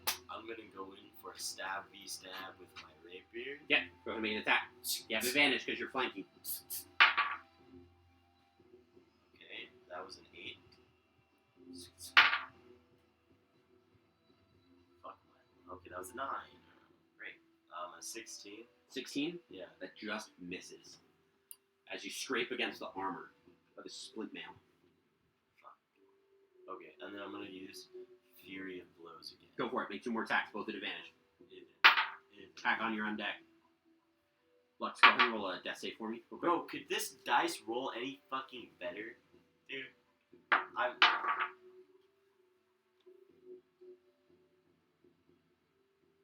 What was the first one? It was, like a fucking 5, like a 6 and a 7. 6 and 7? Okay. And then this one I just rolled 5. And a 7. Oh, great. I missed every single goddamn. You're trying to get through his armor, but you are not good against heavily armored individuals. You can't find a point to purchase through. That's going to be your turn. Hakon, you're up. What was your roll? I'm gonna 13. 13? this That's little- 1 success. This little bastard right here. I'm gonna say, can you get out of the goddamn way? And I'm gonna try and split this motherfucker. Okay, right you have in half. advantage because of the And I'm guiding gonna bolt. recklessly attack this guy too. You don't need to. I don't need to. The guiding bolt. Okay. Technically until his turn's up, in which it fades off both. So just, you have advantage. Say less. That's gonna be a 22 to hit this guy. That hits. Go ahead and roll some damage. Get him out of here, bro. Get him out of here. What is it? 2 plus 4 is 6 plus 4 is 10. 10 points of damage. Get him out of here, Ethan. He's not down. He's not He's down. not down. He's not down. This is a He's bitch and a not half. down. And I can't do anything with my bonus action, can I? I can't Not right now. No action. No, that's it. But he now has disadvantage attacking anything other It's than you. my turn. Anything other than you. Okay. Lux, we already rolled for you. Sign Wrath is up next. I need you to go ahead and make a dexterity saving throw for me. Oh, You have advantage with your danger sense. Because it is something you see coming. Oh. 12 or 13. Okay. You said dexterity saving throw? Yep. It's going to be a 16. You succeed. You're gonna take half damage. Gosh darn it. Half damage. Half damage. Which you don't have. That sucks. Wait, what? It's had such potential. Well, 4d10, I have 3 1s sitting in front of me. It's like the worst feeling in the world. It's gonna be 5 points of lightning damage That I have. that you I- have. Okay, so that's 3 points of damage. You're gonna take 3 points of damage. I will take that. Fuck yeah. Thank that. As like a short burst of just lightning pours out of his mouth and arcs towards you. You move out of the way and it kind of scorches across your torso, leaving like a nice fresh burn mark. You feel the burning smell of your own skin and chest hair. On my torso today, dude. That is going to be his turn. We go ahead and move towards the Berserkers. This guy, this monster. One is going to go ahead and make an attack against you. I look at him in the eyes. He's This other one's going running up to me. reckless. That is a 14 to hit. That does not hit. Oh, that'll miss. That'll miss. And now this guy's going for The other one's going to run up to you. He's going to do it recklessly. Your AC goes up because you attacked with your rapier. No, it goes up if I attack with my With your fist. unarmed strike, not your rapier, you're right. But it's still an 18. Yeah. No, it's a 20. Now it's a 20 with my AC raised. Well, you attacked with your... this turn you attacked with your I attacked with my rapier, rapier. but then I used my bonus action for Flurry of Blows to attack with my Has to be the attack action. Really? Yeah, it has to be the attack action for an unarmed strike. I have it marked down here. But regardless, he rolled a 11. So as you can sense he's running towards you, and it causes you to move. You now see Lux completely drop. As that happens, you take your opportunity with your rapier and strike it out, and it kind of basically guides the path of the great axe as it catches, and you just watch as it kind of skewers down and slams against the wall because he was, or the ground because he was going in recklessly. That's his turn. Arboris, you're up. Okay, I'm going to go in and I'm going to slash this guy with my rapier. Yeah, make an attack roll. You have advantage because he was attacking recklessly. And because of the guy. Nope, that's now gone. Oh, because it's turned in. Yep. Darn it. Okay, well that hits. That was a 14. Okay, so 14 plus 7. Okay, So 21. That definitely hits. Go ahead and roll damage with your rapier. Take him out, take him out, take him out. 8.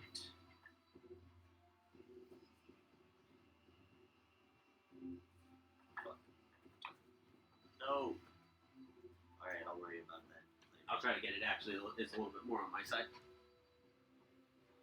There you go. 8. Oh, an 8. An 8? 8 plus. As you deflect the blade down and and the great axe slams into the actual like rock beneath you, you immediately take the rapier and you flick it up, catch it, and shove it straight through the throat. And you watch as his hands are on the great axe handle. As that happens, he drops the handle and the blade stays still, and he grabs at the blade that is plunged into him. He's and he begins to slide it out, looking at you in pure anger. And as it pulls out, Okay. drops to the ground. Okay. You pull the blade back. That's your action. That I one's have a done. question. Is a health potion a bonus action? I do make them a bonus action. Normally they're an action. Okay, I'm gonna try and not disengage and risk taking the hit Okay. off this guy. 5, 10. He does not. I don't know why he rolled it with advantage on that roll. He does not have advantage. So I'm going to re-roll. That is going to be an 18 to hit, so that actually just hits you. Yeah. So you are going to go ahead and take, let's get the 2d6 here. Great sword. You take 12 points of slashing damage. Okay. As you run away, he goes, "You little rat!" And he kind of arcs backwards and slashes against. And you feel it against like your lower back. And run over. You cradle his head as because again, he got slumped against the ground. Like, as quickly as you can, uncork your health potion and shove it down his throat. Go ahead and roll the 2d4. Plus 2. Crazy, bro. Crazy. Crazy.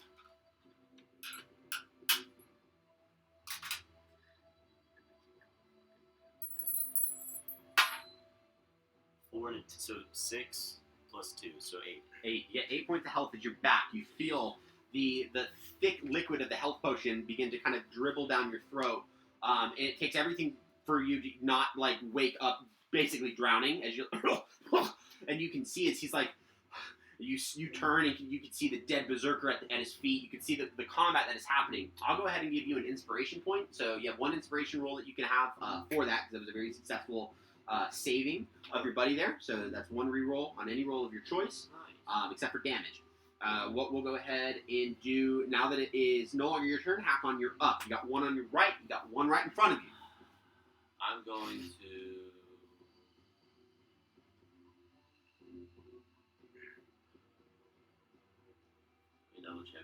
Mhm. I don't think I want this. I'm going to attempt to grapple Cyanrath. Make an athletics check. Oh, baby. What we get, boys? 18 plus, that's going to be I do, really quick, before you tell me that number, I do want to let you know that grappling just removes his movement speed. It doesn't restrict him from attacking? That's restrainment. Can I do that? Or No. I can't do that, right? No, I believe... What do I need to do that? Like, Let's do you look. need a feat for that? Hold on. Sorry if I don't remember the D&D rules for wrestling off the top of my hand. Because I thought that grappling would do that. So Off the top of my hand. No worries, no worries, no worries. It should be not adventuring. Let us Never mind. do it quick, do it quick, do it quick. No, it is important because if you can do it, I want to be able to let you do it. I just don't believe you can.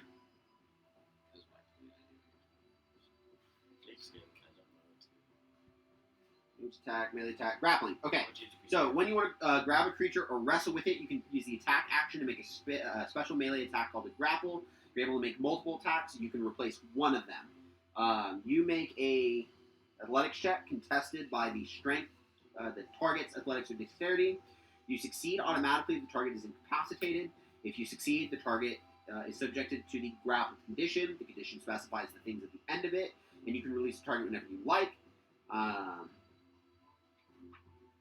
Yes, there's nothing about them going even further to a restrainment. So it just removes their ability to move. Okay, So that's all it does. I am just going to recklessly attack the last Berserker? Berserker. Okay, go for it. He was recklessly attacking you, so you don't need to. Okay. 18. Otherwise, Cyanrath gets to attack you at That's advantage. a natural 20. Roll some damage. That's a crit. Get him Roll out of some here. damage. It's 4d6. 4, 3, 4, 5. So 4, 3, 7. 4 is 11, 16. Plus Strength and rage. 2, 4 is 20. 20. Points of damage. You look towards your left as this lightning bolt Nice. scourges across your chest. You pick your blade up, and how do you want to kill this person in front of you? Can I just, you know what, I've been cut so much across the front of my chest, I just want to dish it back, so I want to give him a big old cut right across the front of their chest. You And bisect him from shoulder to head. Perfect. And you watch as the blade crashes down, and you see as Cyanrath, as that happens, looks at that slash. He actually was getting ready to attack. He pulls his blade in. You see him smile. You see a quick second before the body reacts, realizing it's been bisected, blood flying in different directions as the body begins to kind of, Oh my and then it gosh. splits. Oh my gosh. And you can see he watches that and goes, "Oh, I'm gonna have so much fun with you." Ugh. That's gonna be the end of your turn. Lux, you're up. Oh no, dude. Let's fuck him up. I'm going to use my action. Are you up?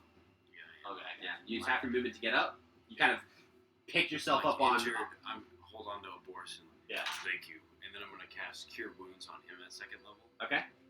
Go ahead and roll the cure. Is that going to be your turn when you're done there? No, I do have a couple things I want to do. Okay. Solid. Okay. Real quick. You're just gonna get Is- right. Yeah. It's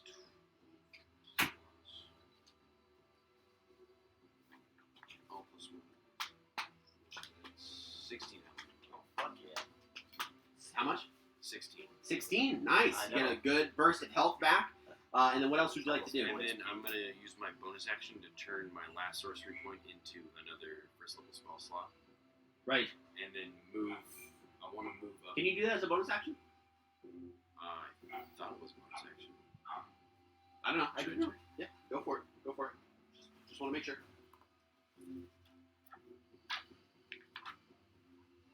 It would make sense.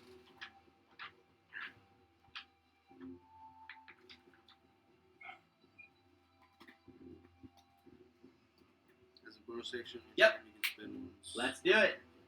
Okay. Okay, as a bonus action, we got it. Nice. Okay, you recover one first level spell slot, Alright. and And I'll spend my 30 feet trying to get as close as I can to.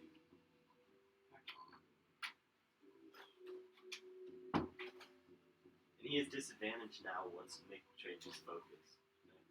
if you Oh, do no. it exactly like that, Only if you're you would get an attack of opportunity against you. Yeah, you just gotta remember your actual travel path. If you put that character down next to him, I will swing. I will swing and drop you right back I'll down. go here. Okay, Nice and safe. that's your turn. We go to Cyan Wrath. He's gonna roll, see if he recharges his lightning breath. He does not. Please. He's gonna make 2 attacks against you, Hakon. No. These are just normal attacks, so you have a 13 and a natural 20. Oh, natural 20 is gonna hit, dude. It's gonna hit, dude. We'll see what we got here. That's 2 1s, Oh, and then a 2 and a 3. So we have a total of 7 points. Okay. Plus 4. So that's 11 points of damage that you have to 6. nice. I am officially 1 hit point. He swings out with his greatsword, and you block it. He takes that opportunity, and he headbutts you, which causes you to kind of recoil before bringing the greatsword back and just carving into your shoulder. He cuts in really deep. That is going to be his turn, and you can tell he's not spatially concerned. So, Arboris, you're up. Okay. I'm going to point my rapier at him. And I'm gonna go in for like a charge, and then at the end, kind of just go in for like a Okay. pierce. Yeah. And I'm gonna look at him and I'm gonna shout, "All is fair in love and war." And then I'm gonna, because we're double teaming him right now, so I feel a little cheap, but he's a fucking piece of shit. So all is fair in love and war. And I'm gonna fucking stab him. Move that mini, baby. Go for that it. mini. Yeah, move yourself up to him, I get an advantage too, right? because you would be flanking. That is correct. Okay. This is not rolling well for me. Nat 20. Okay. It rolled a nat 1 and then a nat 20. All right. Go ahead and roll some damage. Two polar opposites. Hell yeah. Yeah, roll some damage. Let's do it.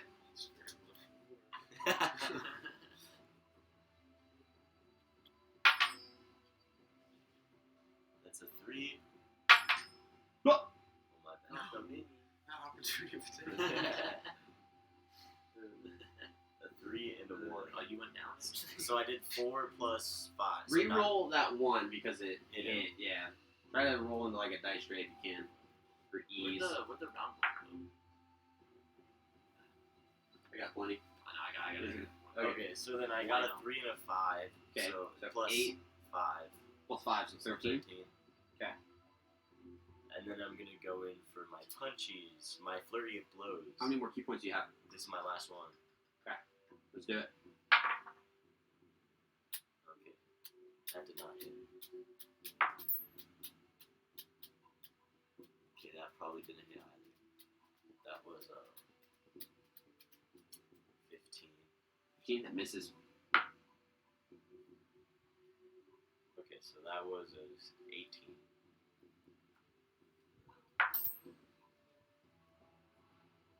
Okay, it was an 18. And an 18, that does hit. Thank God. Finally.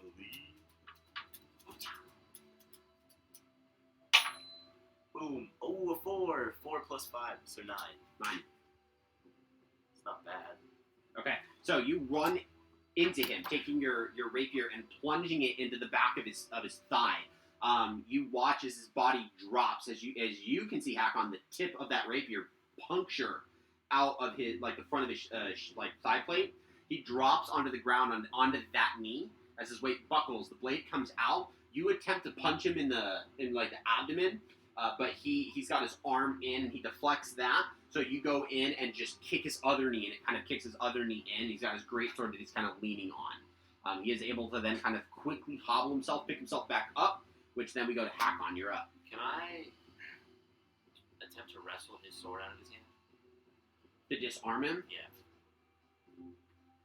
Because Go he's ahead. on his knee right now, right? Not really. Oh, okay. Well, That was for butt play. It was just darn aesthetic. it. Darn it. Well, can I still attempt it, though? Go ahead and make a athletics roll. Okay. It'd be contested. You do have advantage because you're raging. Nat 20. No way. Look at it. Look at that. Look at it. Nat 20, baby. Give me that sword. Okay. Give me the sword. I want that sword. I'm gonna hit him with his own sword. Nat 20. I don't know if you can see it. I don't need to see it. As he goes to pick himself up, and he pushes a little bit of some weight on the sword, you actually grab both arms and wrest it free, hauling him up, and you take a quick moment to kick the blade, it shatters from where the tip was actually into the ground, and you watch the blade scatter across the floor before you push off. He kind of looks as that happens. He goes, "No!" And he looks straight at you, and he is angry. You watch as more lightning gets a spark around his mouth. Oh, Is that your turn? that was an action, right? That was your full action. That was an action. I'm not giving you that as a bonus action. I don't have a bonus action, so I can. If I move, Lux, you're on deck. he's gonna be opportunity attack now. Well, now we can't kill him. Now we have to fucking. No, definitely don't let him kill me. I'm not. No, you won't die, dude. My turn. Yeah, you're up. Remember, I got 2 health. What do you do? I'm gonna 5, 10, 20 right behind Arcane, and then I'm going Dude. to cast Cure Wounds. That's Okay, such a cast bad your wounds. idea. He's gonna lightning breath both of you, and you're gonna both go down. Pass your cure wounds. Wait, I still have some movement. It's all good. Because I wanted to like go through and like slide, Okay. and then like touch his boot, and then cast Cure Wounds, and then Okay. come back around. Okay. Cool. Oh, I don't. What do you want an natural 20 for? He's like, sorry, man, I missed. I was sliding through. I cast cure wounds on the rock. Missed the Just boot. didn't do It was anything. a performance check. Rock's like, what can I say except you don't It's get heals. 9. 9 health. Get 9 health back. Okay. Which you're raging, so you have. No, I'm just kidding. So yeah, you get 9 health back. It is now Signrath's turn. He's actually gonna pull his spear out because you have to remember he still has that spear. No. So Oh, he pulls God. that out. He's gonna go ahead and make 2 attacks against you, Hakon. One is a natural 19. That is a critical hit for him. The other is going to be He's gonna knock me down. If my AC, unnatural 20. If my AC is a 20, does that still hit? You guys have to finish his sentence. If his 19's a crit, if my AC is a 20, does it hit me still? Yes, if he hits you with a natural 19, it's considered a critical hit. Fuck. So it doesn't matter. So the crit is going to deal 7 plus 4, so that's 11 points of piercing damage that you have to 6. And then the next one is 6 points of piercing damage that you have to 3. Wow. Yeah, he knocked down all the hit you gave me. Okay. He pulls this spear out, and he grabs you against the side, like the back of your head, just roaring. He's just like, die! And he starts stabbing this into your stomach. As he just, and you are like, you're grabbing on to like parts of it with one hand as you have your sword in your other, and he's just stabbing into your stomach. He pulls it out. That's his turn. He doesn't really have anything left to do. So Arboris, you're up. He did not regain his lightning breath. I'm going to.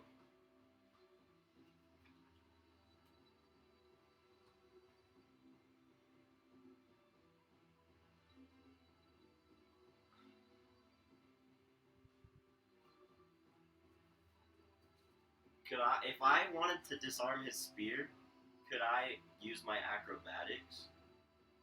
No. You're wresting a weapon away from someone. I'm wrestling. You are trying to physically wrest that weapon away from him. That is Okay. not. You cannot do that really slyly. Can I go That'd be very difficult. Can I go for non-lethal punching blows? Yeah. Yeah, if you want to make him non-lethal, go for it. Okay. So, go ahead. Use your. You can use your action, your bonus action. So that's 2 attacks total with your martial arts. No, I want to talk to this guy. Well, you have to make your tackles first. You gotta hit him. Fuck. He's all like, "Yeah, I got it. If it's non-lethal, I can just hit him, right?" Yeah, that's how it works.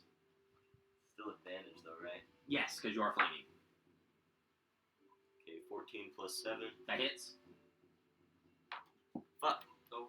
On the floor, and then I threw it on the ground. Okay, come on. Roll something better for me. What is it? That's on the floor. That's on the What is floor. it, Ethan? No. It doesn't matter what it is. Re-roll that dice. That's what it is. I don't care. It could have been a natural 20. Balanced it. Oh, fuck. It also could have been a 1. Okay, so I only hit once. Okay, roll damage. Damn. D4. Alright, I rolled a 3 first, but now it's gonna be a 4. Does this go further? It was a 1. That's a 1. So that's So 6 6. points. Okay, Hakon, you're up.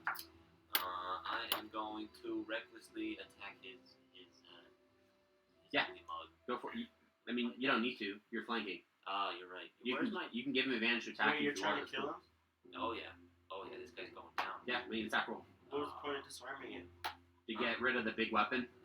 19. That's The spear only deals with D6 versus his 2D6. Nice. There's actually a really good move. Like 24. 24. That hits. Roll some damage. Ah.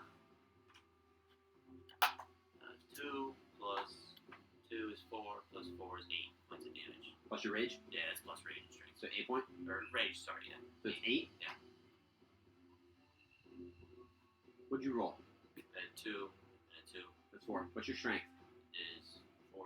4. So it'd And be rage is 10. 2. It would be 10. Oh. Yeah. Math. Hard. Yeah. I always do it's Lux, always you're plus up. 2. I never Yeah, have you a just plus take your 2. greatsword and just slash it into him. He's starting to look pretty weak. You can tell his breathing is heavy. It's getting I heavier. don't have any bonus. Can I firebolt him from where I'm at? No, Damn it. no. You would have to. I don't know. Move 5 feet left or right. Damn it. He's basically behind full cover at this point. And you would be within melee distance of the cover. You really think I'm going to give you that? You know what? No. Yeah, you can. Go ahead and roll a disadvantage attack roll against the stone column. I mean, Okay. if your weapon was long enough, you could. Oh, but your wand is short. No. He's got a curved wand that That's goes an average. That's not how it works. Go ahead and make the attack roll. It's a trick shot, dude. What'd you roll? That's Not a hit. 9. That's a miss. It's his turn. He's going to go ahead and attack you until he drops you. Why is he's got something against humans, bro? He does.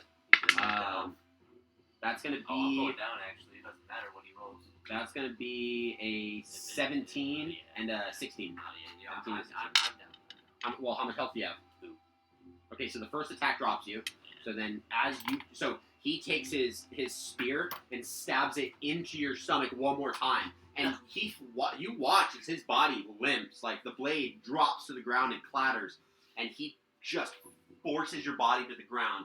You can see there's blood dripping off this spear. He turns to you. He flicks it, and he's gonna hurl it straight at you. Dodge it. That's gonna be a 23 to hit. No, Bro. dodge it, dude. Reaction dodge. You're gonna take 10 points of piercing damage. down. As this spear soars at you, you're not ready for it, and it catches you directly up in the top of the shoulder, and it forces you back, and you clatter against the ground. As that happens, he has no weapons. He turns towards you. He's hunched over. He is breathing heavy.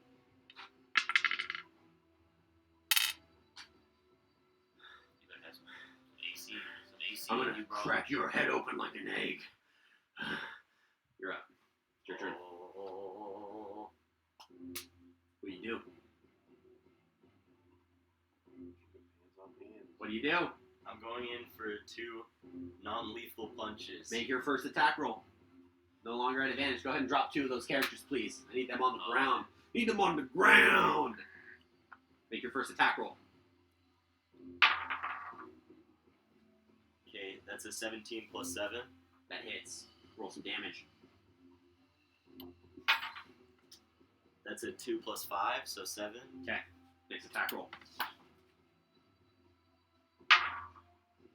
Okay, that's a 14 plus 7, so 21. Roll some damage. I feel like this is not gonna. I don't know. Dude. A 4 plus 5, so 9. Stress. How do you want to do it? Yeah, knocked him down. I wanna go. Knocked him down. Hell yeah. I want to go. You might have killed me one-on-one, but living a life like this will only will only leave you dead alone. And then I'm gonna go in for a punch in the stomach, and then I want to go in for an uppercut. You punch him into the stomach, and as he kind of pushes forward, he grabs that fist. He grabs your elbow. He looks at you and he goes, "For Tiamat." And you punch upwards, and it hits against the jaw, and it sends him back. And he kind of looks up and stumbles for a second as he kind of looks around deliriously. And then he clamors against the statue that's sitting next to him. And you see that the head begin to kind of lull. You take one opportunity and just punch straight down. The body just drops before it just stills. Okay, I'm going to take that opportunity to. There is a very brief quiet as you. I'm gonna take that opportunity to hog tie him, and then. I need death saves. I need death saves. And then. Oh, that one. No, I'm kidding. I passed. 17.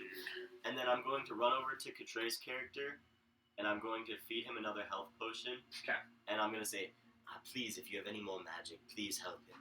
Okay. Roll your 2d4. Do you have any spells? You have one left. You're right, because you regained it. You did. 2. Okay, that doesn't count. I mean, do you want me to count that? If it No. did? Okay. It was a trick shot. We don't trick shot in D&D. Okay, I got you 6 HP. I almost killed you guys. I was this close. How much health do you have? How much health do you have? Well, after you healed me, I have 17. He was Yeah. nowhere close. Shit, I stole your papers by accident. Each hit would have been what 5 points of damage. So he would have had to hit you literally 4 times. Like he would have had to have survived 2 full rounds of combat where he hit you every time to get you. That just wouldn't have happened. That was good. Is there like a piece of stone or like rubble on the ground? We'll get there. We'll get there in a second. Well, I know I want to gag him so he can't do his thunder breath with something extremely We'll hard. say you use the rope. Oh, that's enough. The rope is enough. With that in consideration, I'll allow it. Okay. You get 9 health. Oh, I know. I'm You up. guys I'm up. slowly make your way up. Bodies lay dead at your feet, except for one, who's tied. Hog-tied, might I say, specifically. I like Hog-tied. hog-tied. Specifically is hog-tied. He's Yep. got his legs behind him up, and he's on his like stomach with his Yep. feet up and his Correct. arms. And his mouth is basically muzzled with hemp and rope. Like we're literally about to put him in the oven to fucking roast him. We're good. That's what I imagine with like the apple in his mouth. You know what I Is mean? that what you do after you hog-tie people? You're just like, yeah, we hog-tied him, Only just the send him to half-dragon. the incinerator. Only the half-dragon. Only the half-dragons. Okay, cool. I'm gonna look at you guys and I'm gonna say, well, I managed to capture him. Within that moment, you guys take just a quick surrounding look of like this room. The chamber has been enlarged and reshaped from its original form. You see the floor and 3 of the walls are smooth. You can see that the stalactites and stalagmites have been polished into gleaming columns. Every surface glistens with moisture. The air is warm and humid. The flat walls of the chamber are decorated with shallow, abstract carvings of dragons. Dragons' tails coil into intricate patterns and knots that flow across the walls. The creature portrayed in the northwest corner stands out. A 5-headed dragon rising from an erupting volcano. Other dragons, which seem dwarfed by the 5-headed monstrosity, flock to its side. A small wooden chest with silver and mother-of-pearl inlays sits on the floor in that corner, in front of the monstrous dragon carving. The 5 heads on this dragon are colored, one of which seems larger than the other 4. You see red, blue, white, green, and the largest being the black dragon. You recognize the image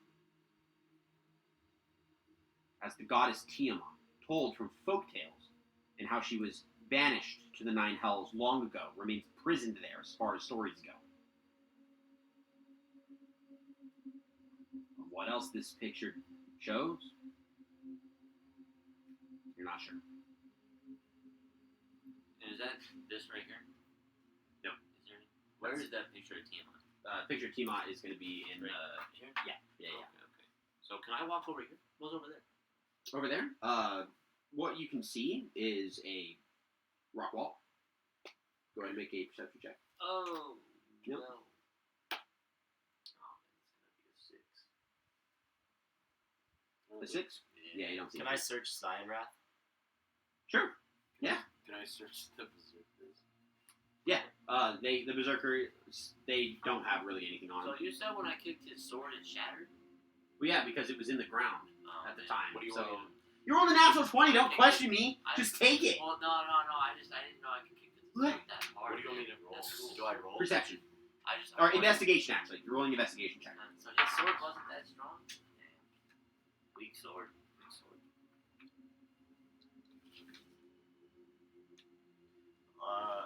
A 11. 11.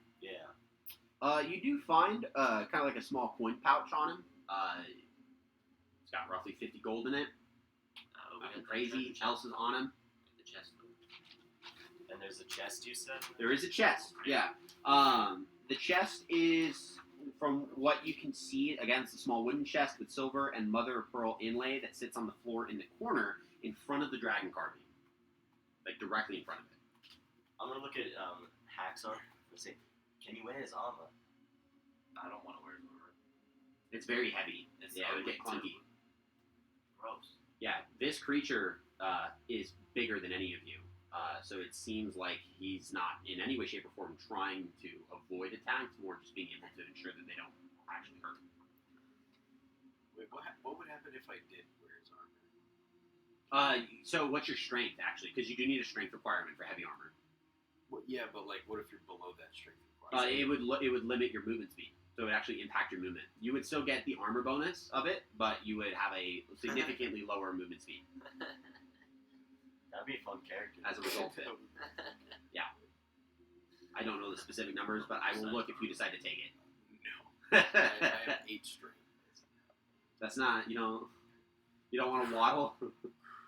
Yeah, Could I attempt to just take the breastplate? and No, put it in the bag? it's a full set of armor. Oh, Yeah, can't do that. And it's Oh, a okay. splint torso guard, so it's not like a traditional breastplate. Well, which so is I asked because I'm asking if there's any pieces of the armor that we could take that could be resold for value or repurposed later. I mean, it's a If suit of not- plate mail or Yeah. split mail, not plate mail, split mail. I mean, you could. Yeah, it's fine. You could. I mean, it's on him It's right now. probably- no, it's- Yeah, I'm hogtied. It's probably not worth that much. Oh yeah, I forgot he's not dead. God, he's not dead. He's just super unconscious.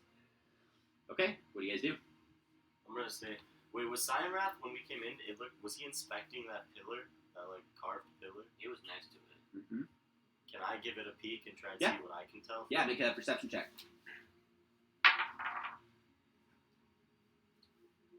Okay, that's a 18. 18. It's going to take you roughly about 10 minutes studying the carvings along this column, which also then lead you throughout the remainder of the room. You learn 2 things. First, black dragons are overrepresented. Almost half the dragons shown appear to be black dragons. Second, your detailed search shows that many of the black dragon carvings have holes in their mouth.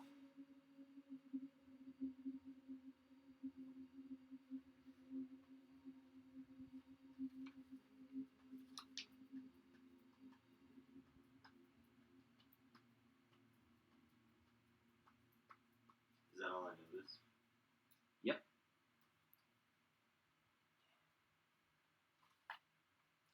And do I remember that one tiefling that looked like he was turning into a dragon? He had black scales on him. He did.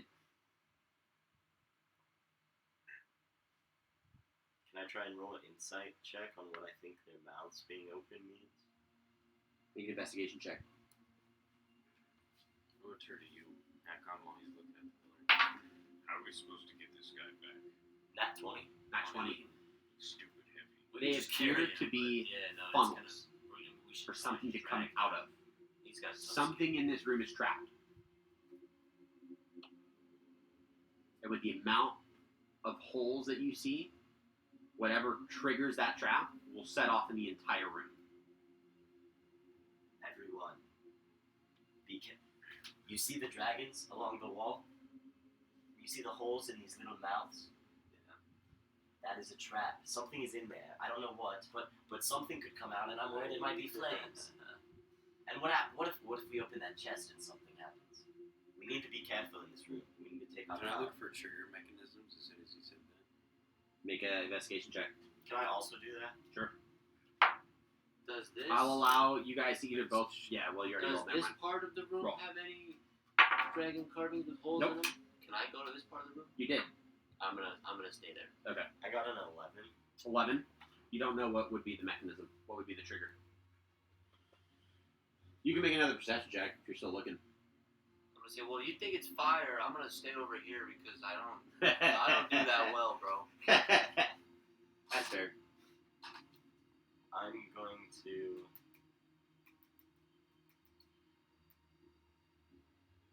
How do you all feel about interrogating Cyanrath? Would you help me? Right here. Well, I think we should bring him back to the city. Get him questioned.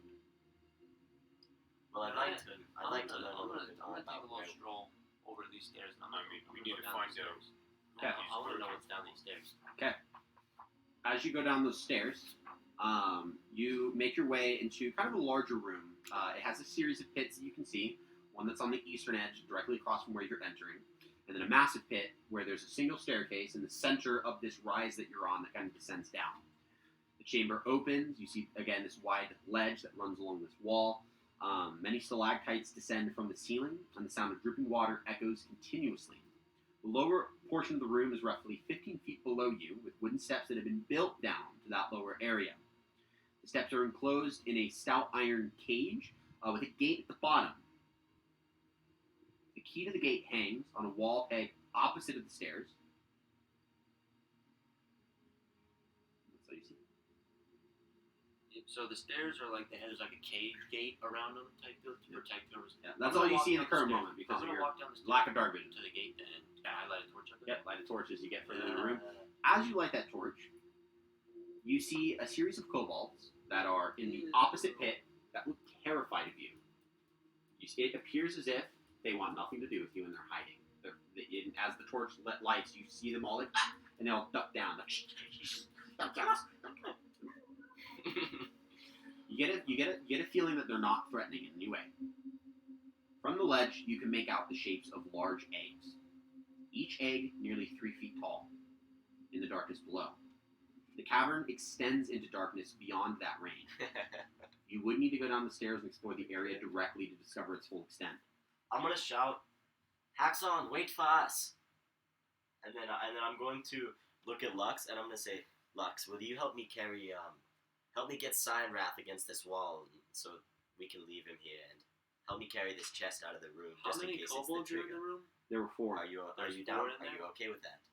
I'm gonna speak to them in common. If the Do you chest guys is the speak trigger. common? Like maybe if we The kobolds? drag it out of Yeah, the they room speak common. with one trigger. You guys want out of there? Are you?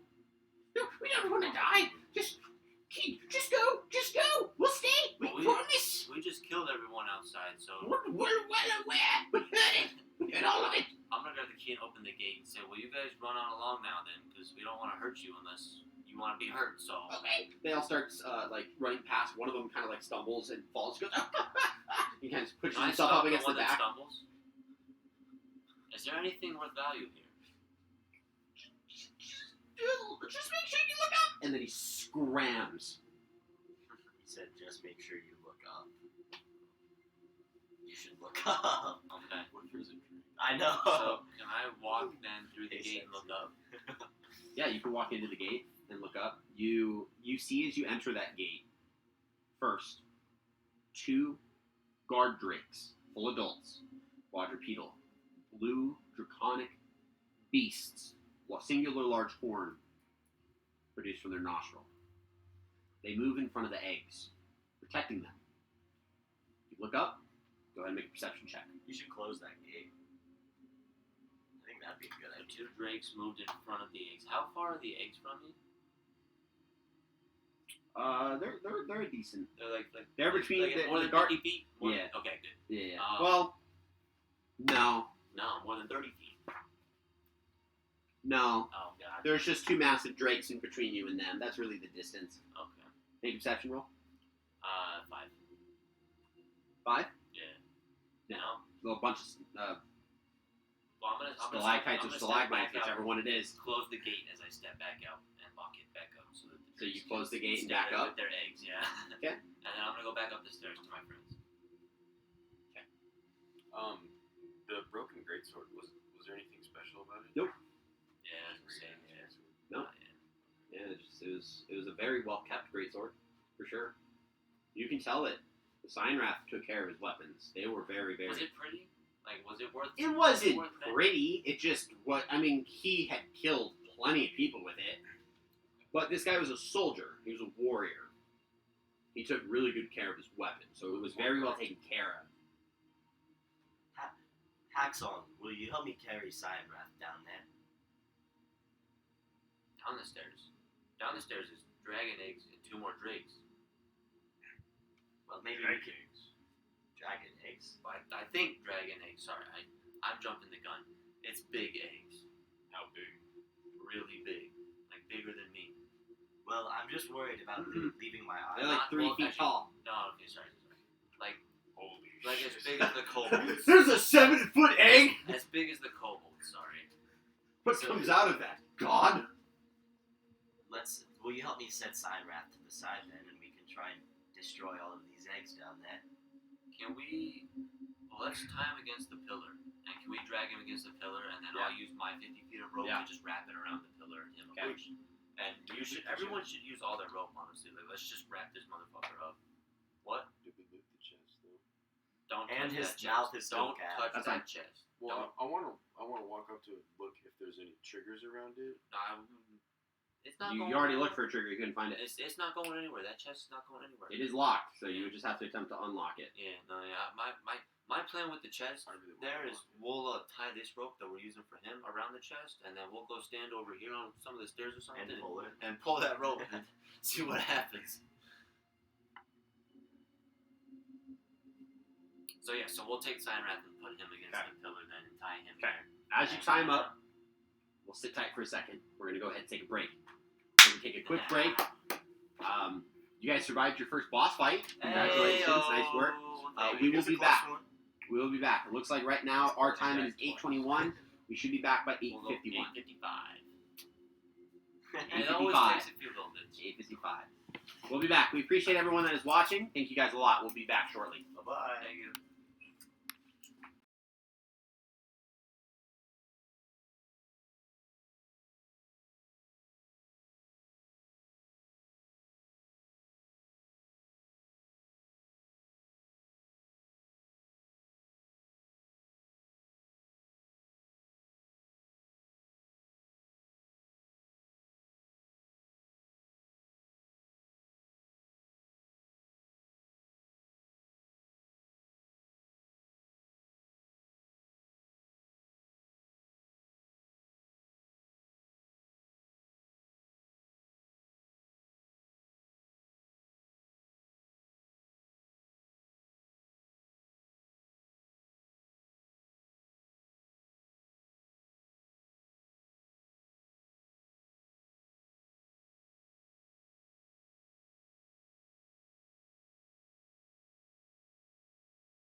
Scene. Okay. All right, we are back. We're back, guys. We appreciate for those that are hanging out as we close off tonight's episode. We are going to be kind of picking up where we left off. We have Cyan Wrath bound. We have him gagged. We have him wrapped up hogtie style. We have a chest that we still need to look at, and a cave with dragon eggs. What are we gonna do? Can I roll perception into the cave and see what I see when I go down there? You can do it at disadvantage. There's no light. Okay. It's all dim. Well, we've got it's locked back up now, right? What? We've closed the gate. Yeah. I'll light the torch back up now that the gate's closed. Okay. Can I check again? No. It's on. The length would still be at disadvantage Okay. because it's outside of the firelight. How many did you see in there? I only saw 2 when I looked the first time, but there's a potential that there could be more. You think it's the mother and the father? I'm not sure what it was. I mean, they looked pretty grown, but again, I'm not very versed in drake anatomy. What do you think would happen if we shot one of these eggs through the gate? I think they would be very angry. That's how we made a few of them upset, was just with the pots and pans. These could be the ones that we actually set free earlier. Now that I think about it. No, these ones are way bigger. Oh, they're way bigger? Oh, they're massive. Oh. Yeah, these ones are way bigger. Way bigger than the These ones are we adult set free drakes. earlier. Yeah, these are adult drakes. They're very big. You said these were the guardians, right? When you They're were talking guard about- drakes. They're guard drakes.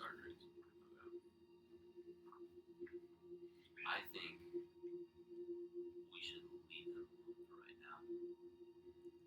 Well, they'll probably be gone. They can't go anywhere. They can't go anywhere. I do not think we They're should stuck. leave these eggs here. I am very skeptical. Think about the destruction that could happen with this amount of eggs and the dragons inside. This could be very bad, and this could possibly be the only opportunity to get rid of them all. We don't know what kind of powers we're dealing with. They might be able to transport this many eggs. I mean, there's a reason they have them located here. And honestly, I don't think we've faced the rough end of it. So, I think we should try and get rid of them while we have a good opportunity. I mean, yeah, if you want to destroy them, I'm all for it. Let's go for it. Do you think we could rest here for a little bit, bring Cyan Wrath down here? No, I mean, do you think that's too risky? Taking a little rest to try and heal up and recollect ourselves? It might be really dangerous here. Just because we have gods after us and we don't know when Cyan Wrath will wake up. We'll probably want to get him to greenness before he does. Do these dragons look like something we can't handle? They're not dragons. They're Or do guard these, drakes. do these guard drakes look like something we can't handle? In this current moment, absolutely. Yeah, you guys are Not screwed up. good to find Yeah, them. this current moment, yes. And that's why I'm saying we should leave this place alone. Because they can't get out, they're not going to go anywhere. And seeing as Cyan Wrath is defeated, I figure if we leave the corpses of his henchmen here, take him back to Greenest, come back with a party, and transport the eggs back with a caravan to Greenest. I'm just worried the guards will get Or them destroy moved. them. Can I try and shoot one of the eggs with my longbow? Yeah, make an attack roll. Oh,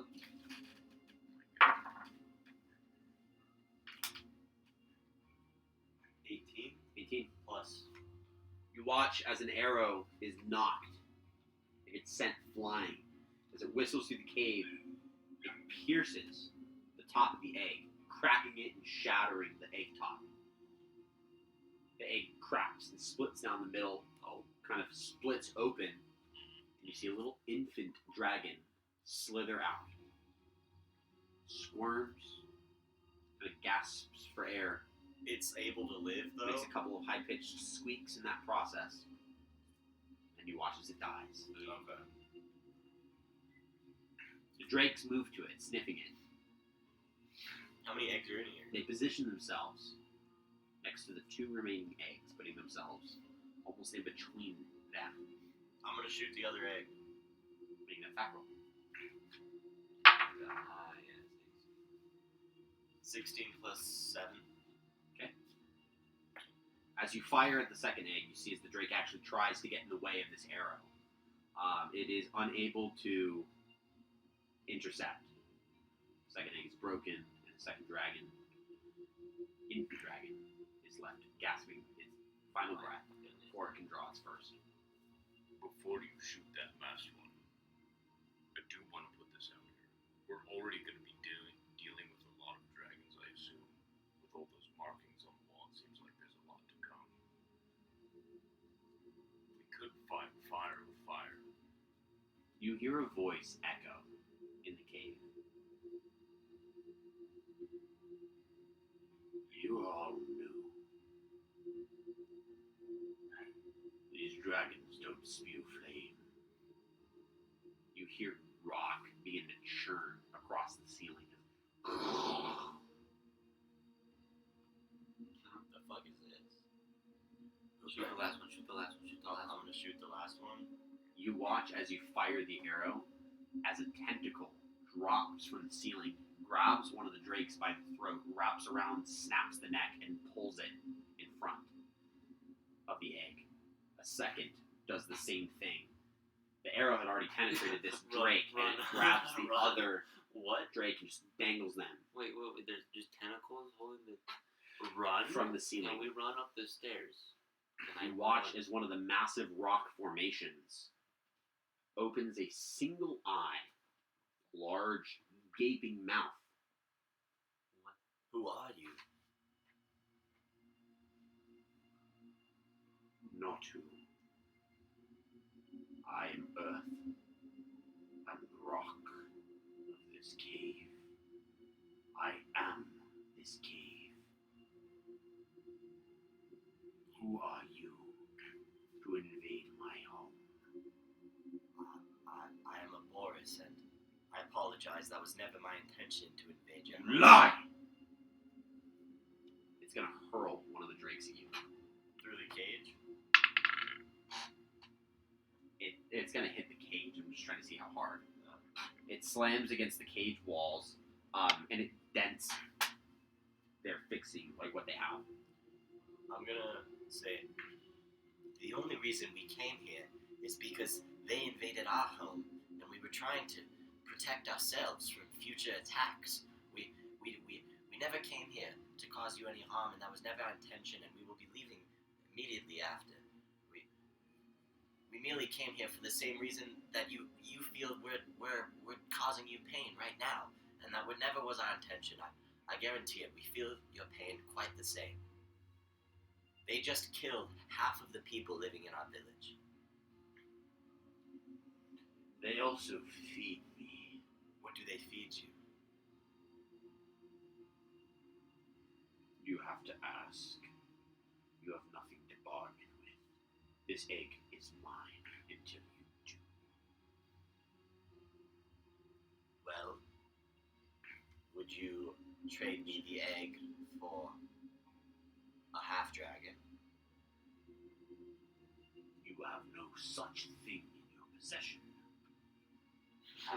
Will you help me? We do. It's right up the stairs. It's alive, actually, still. Listen, I will stay down here if you let my friend go up there and collect him, and he'll bring him right back. That is an acceptable return. I'll go get Cyan Wrath and bring him back. I'm gonna bring Lux with me, though. You're gonna come and help assist me. I'll come with. Yeah. Because I'm not playing no games Now with wait. this blue dragon. Be careful. This is not a dragon. The half rock. dragon. No. No, I'm talking about Cyan Wrath. Right. But Okay. Yeah, he's heavily unconscious. You do Well, easily. be careful. I don't want any funny business. Wait, while we walk away though, I want to talk to Arcane. nah, Yeah. I'm walking. No, listen, I don't know if we should be helping this thing. This seems worse than the dragons. You see him dead to cage with limp body. That's a massive amount of strength. I think we're quite outclassed. And The cave, it can't move though. I It don't just wanna gets give stuck up. there. I don't want to feed him sign wrath. That's good intel that we can get if we bring him back to Greenest. How do we get the Boris out of the cave? get the last and break the last egg. Maybe we can always just grab a Boris and run. You'd risk that last egg survival? Yeah. I would too. Okay, let's do it. So, what's the plan then? We run back and just yell at a Boris to run up? Or the Boris will go Grab a against it. Boris. So we just grab him? Can I have some more dialect with the cave while you're there doing that? Sure, they're walking off. Well, are you able to relocate yourself as this cave? Because if we walk grab it. This cave is me. I believe it's not. So, if I don't Yeah, there's no. kill this egg, will you just end up eating it? What do you think you can do? No, What will you do? Well, actually, use it to bargain. we don't need to run. So, No, let's walk back. is the only thing enticing you your next meal? I hunger, We're walking back down the stairs, but we can't. and my hunger has been satiated by scraps. A fine meal by the one who's left me locked in here. I would love to base my next meal upon his scaled hide. Do we walk back downstairs? Yeah. Alright, we went to the room. Did you bring it? Yeah. Can I ask you some more questions about him and this organization? I know little about any of the people that rested here. All they wanted was to birth their little winged ones. Are there any more in here? They lie dead at the ground. You saw to that. Well, I think my friends have arrived. You bring me my next meal.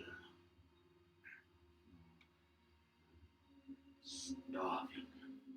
You want to say anything or me? Boris, we can't give up. Son, we need it. We can get good intel. We don't even know who the fuck this Ron Fox is. He's the cave. And you know how much hope Martinez will get for bringing the guy who led the pack. I see it, Morganton. And I do lean on your side, but I really don't want to leave this egg here. What can you do with the egg if we don't? He's going to bargain with me. But if we don't take the egg, what can he do with it? He can't do He's anything. gonna eat it. He's just going to give it over. He's to gonna the- do anything that we want to do with it. He's gonna eat it and get rid of it. No, he's not going to eat it. He's going to bargain with the rest of this dragon warship group. The And he's one gonna- tentacle that's left does pick up the two little dragon infants that are dead and eats them.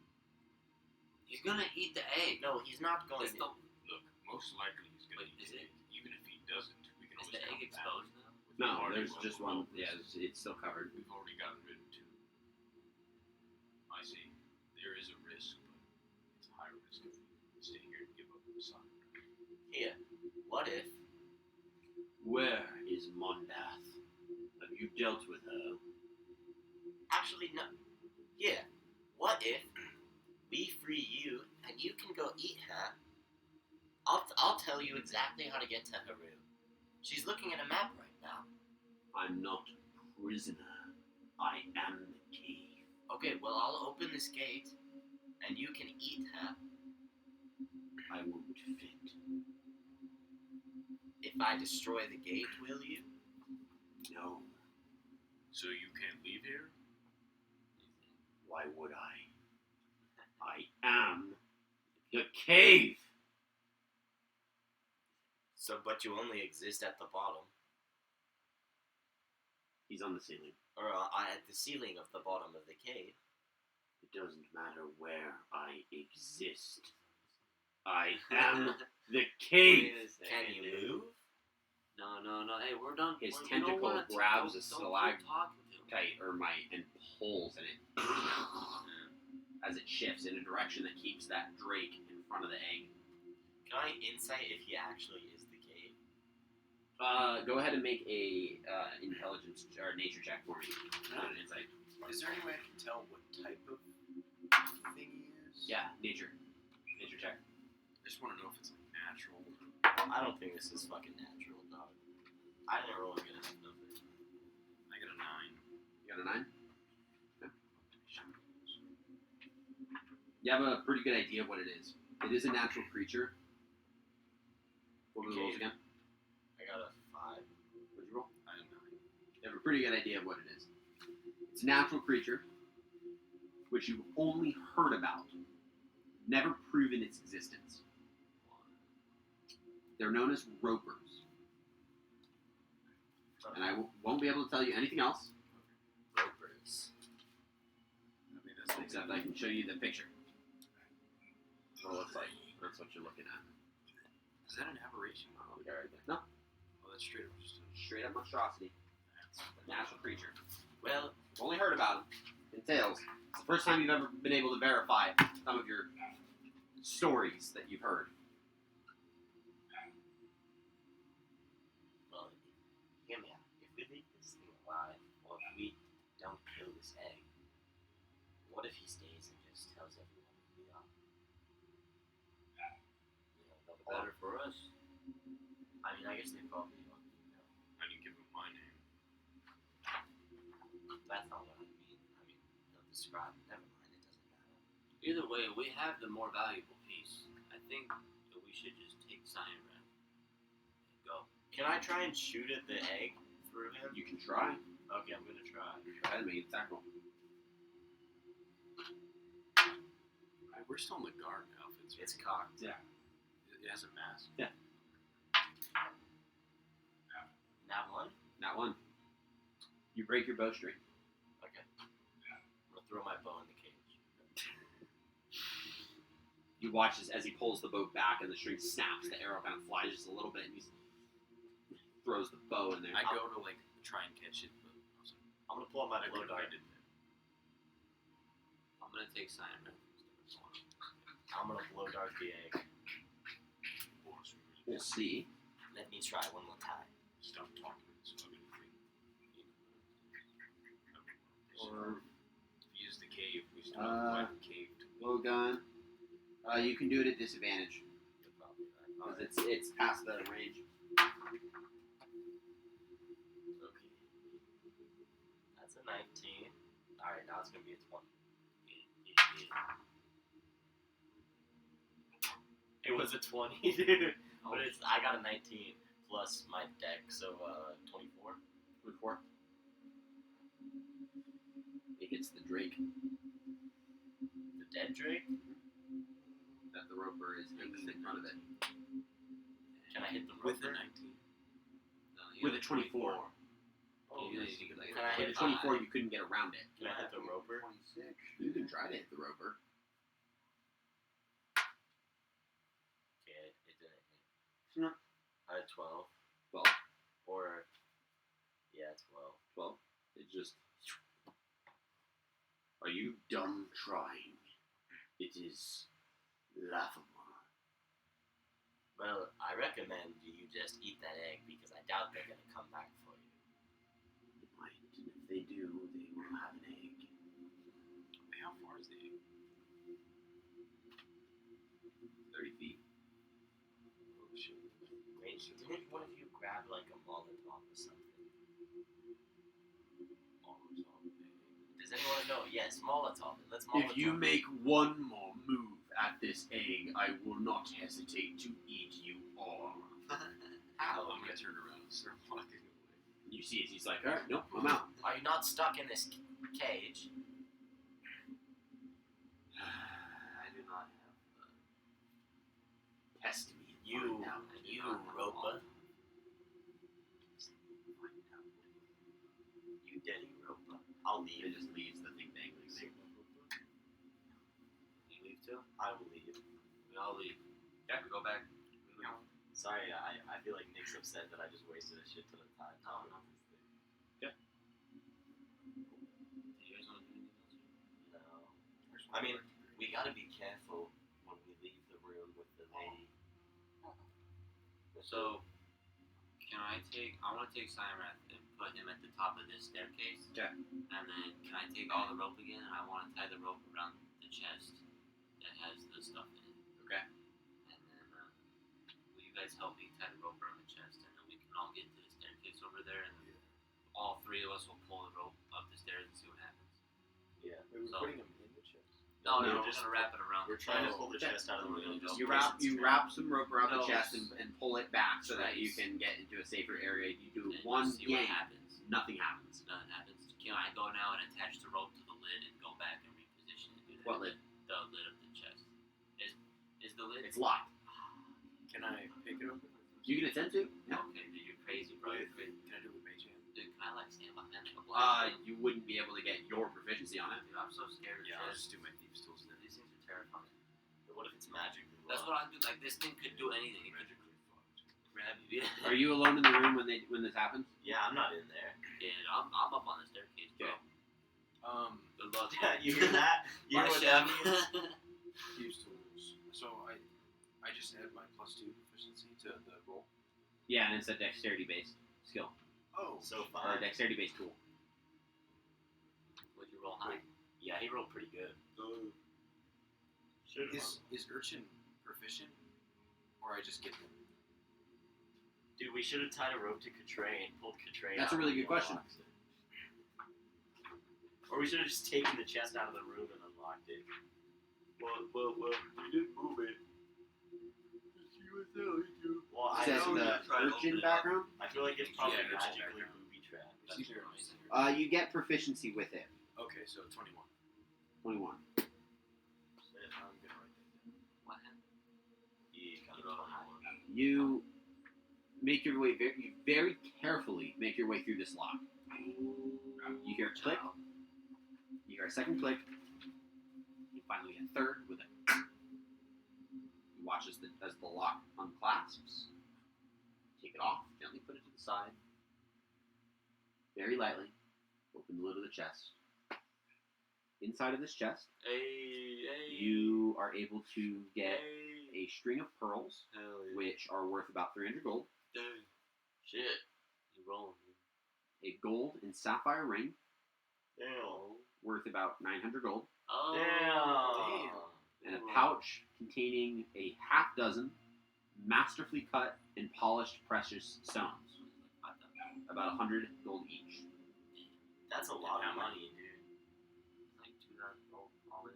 What are we gonna use that all for? I mean, A bow. I guess I should we want a say bow. what is Katray gonna use it all Bow. for? You need to buy a You bow. do recognize the string of pearls and the ring. They belong to a now widow that lived in Greenest. The stones, not owned by anyone. We can't take that. Damn it. Wait, how many stones? You shouldn't take this. 6. 100 each. I mean, that's at least 600 gold. That's not bad. Even if we pocket that, that's not a lot. I mean, that's I good. saw it. I guess, yeah, I'll just put them in my... Yeah, you take everything. Lux, what was in there? There was, 2 rings, 6 stones, a string of pearls. There's one ring. Oh. One... It was a gold and sapphire, not a gold ring and a sapphire ring. So that ring belonged to someone? Did you Yeah. recognize any of it? Old Lady Withers. Yes. Belonged to... Oh shoot. We'll have to get that back to it. I'm sure it will. Well, my husband. I smack you on the back. I was kidding. Just a good- I was kidding. And get that behavior out of here. 900 gold is 900 gold. 1,200. It's the pearls and the ring. Plus the stones is what? 1,700? It'd be 1,800 1,800? total 1,800, bro. 1,800. if you can sell everything. Sometimes I wish I was a bad person. That's fair. It's the easy route. So what do you guys want to do? So I want to take Cyan Wrath back to Greece. Okay. I'll aid in that. Wait, we have to be careful leaving it.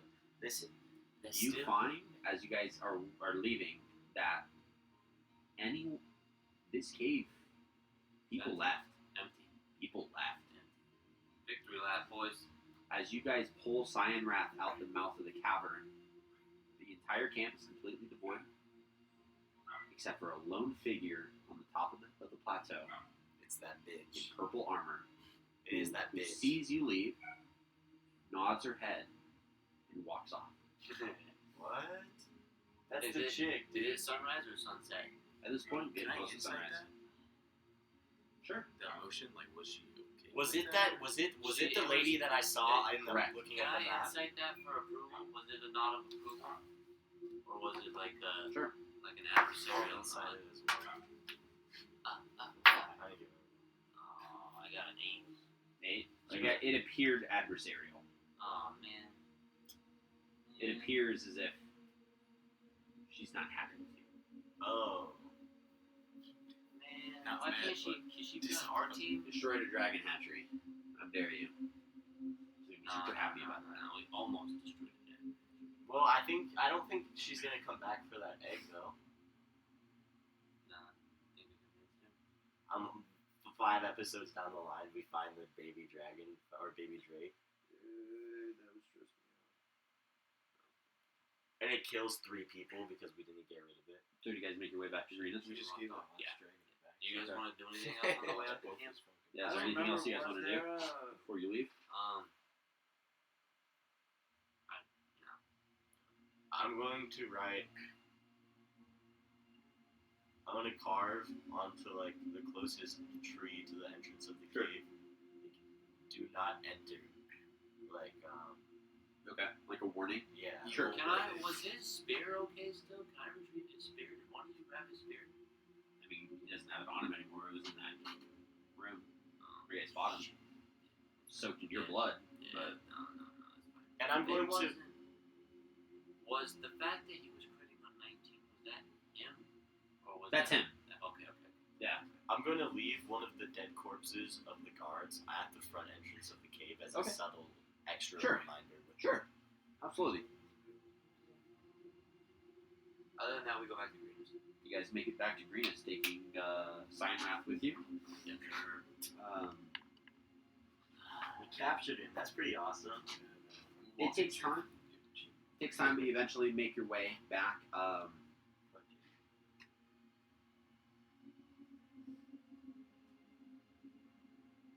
On day 1, Cyan Wrath, after he wakes, is going to attempt to break free.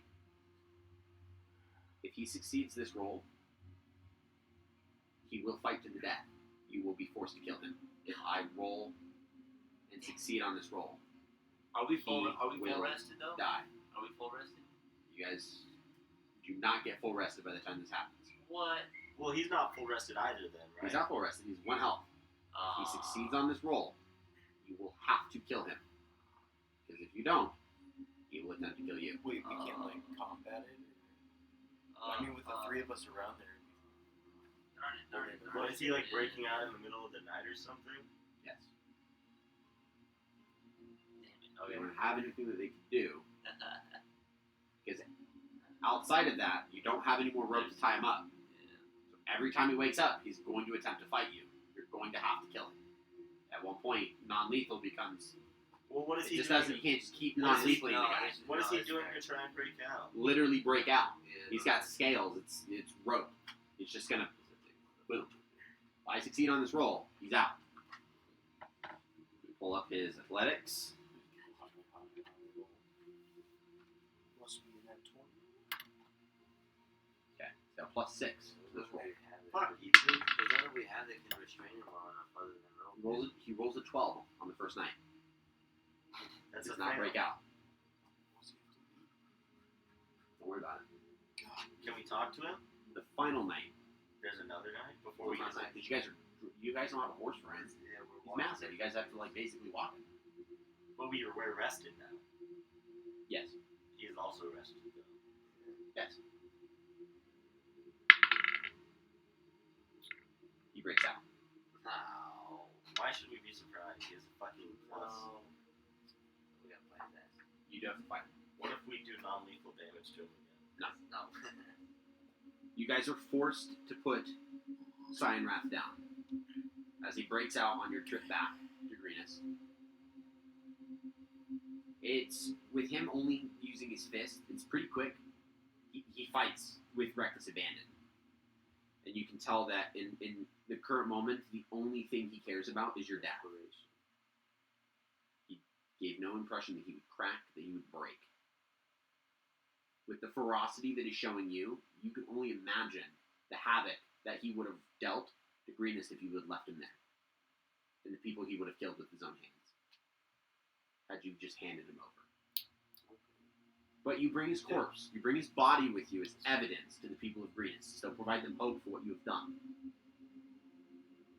Granted, they burn it with no care. Okay, so I have one question. Was he able to use his breath attack at all during that time of him trying to escape again? Or was he unable to recharge it? He was able to use it, but he was gagged, or he was muzzled. He wasn't gagged, he was muzzled. I was Closed his mouth together. I was just curious. So when he breaks out, part of his move is basically tearing that off. He used it in the quote-unquote fight that you guys had. No, I was just curious. You guys were forced to kill him. I wanted to know.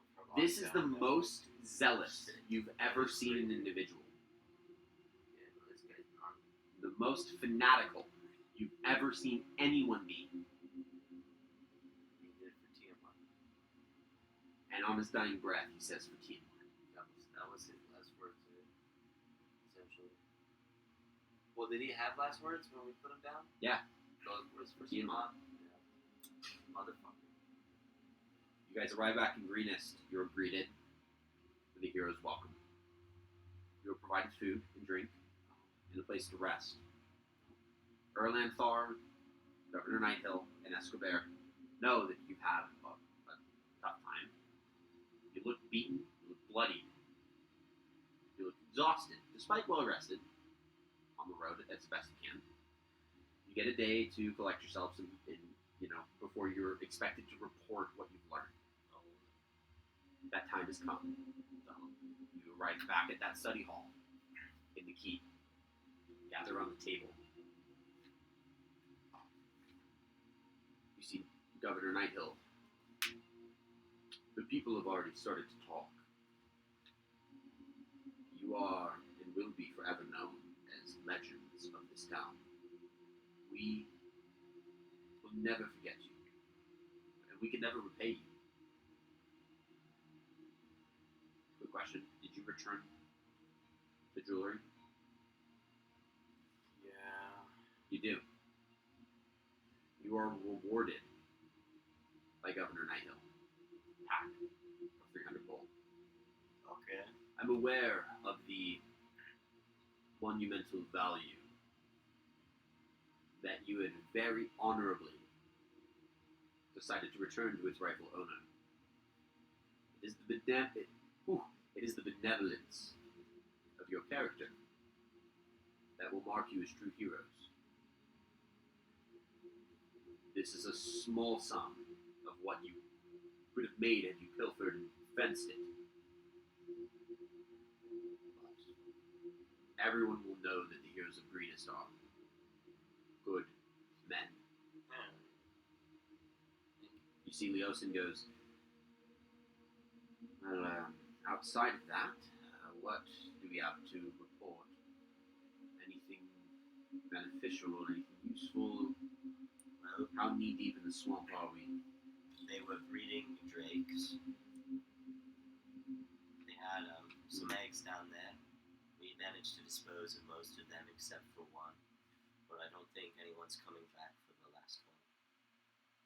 How are you certain? Well, there's a certain creature called a roper. You see at that point the castle goes, well, Europa, are you absolutely positive? I'm pretty certain. Describe the beast.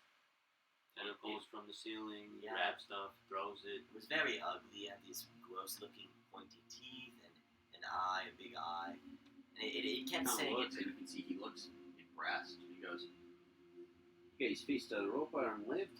You guys fight it? Is it? It's not dead, right? That's what you were saying. No, we did not fight it. It's Yeah. trapped behind one of the cages it had down there. So it has the My egg down people there. for generations have had to fight creatures like that in all the different caves that we've ever built. Granted, all the way down from Mithril Hall to I'm sorry. even you didn't know.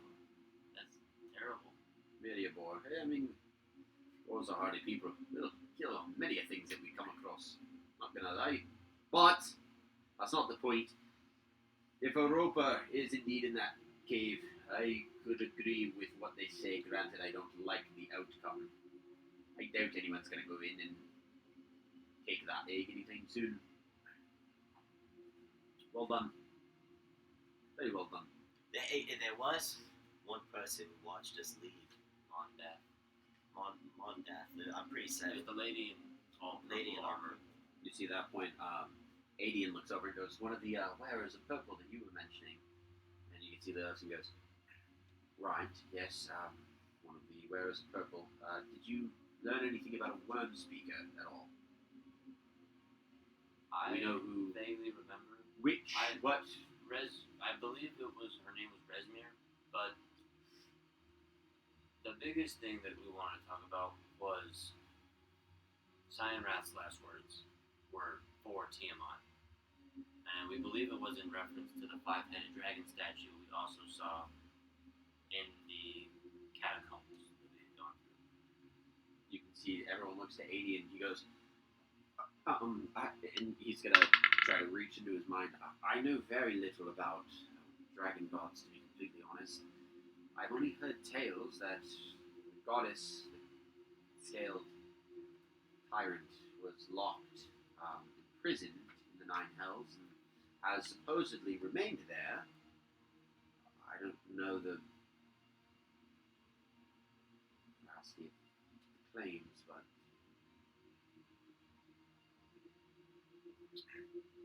it wouldn't be, I guess, absent for the chromatic scaled half dragon to worship that type of deity. It would make sense. Well, it seems like it's a little bit more than just the half dragon.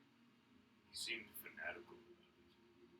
You see the Ocean goes, it's probably the remainder of the group. Then it does probably confirm a lot of my suspicions. They may be segmented based on the type of chromatic dragon. Was there any indication then of maybe which particular one this group seems to have been focused on? I'm assuming blue. Black, actually. Really? Seemed to be their primary focus. Well, That would make a sense lot of with the drakes we encountered were blue, but a lot of the drawings on the walls in the caves and the catacombs were black dragons. I would say a mix of the both, but yeah. You would see Nykil actually goes, it sounds as if you've met maybe the only one that isn't truly formed. Well, not. It appears they require assistance of their sister groups, if that is the case. I do believe the black dragon is the head of all of this, though. Out of all the five dragons, it seemed that was one of the major out of all of them. Yosin actually goes, well, I hate to burst your bubble, but red dragons are the pinnacle of chromatic hierarchy. Well, They're known as the most prideful and the most dangerous. Especially if this one is so underdeveloped, if they required the strength of a blue dragon. As far as I know, I could be wrong. of course. It just doesn't, it might not add up. Alright. Maybe this group provided that emphasis. It might not be the full organization's focus. If they are segmented, it would make sense then that they would provide a little bit more emphatic approaches to particular types of dragons. Which is concerning. Because now we're not just having to worry about blue dragons then. It looks like we might have to worry about all of them.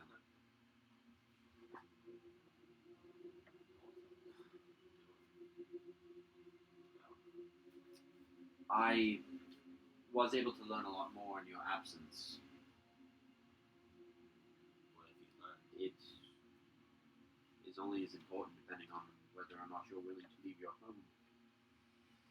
Bless you. Bless you.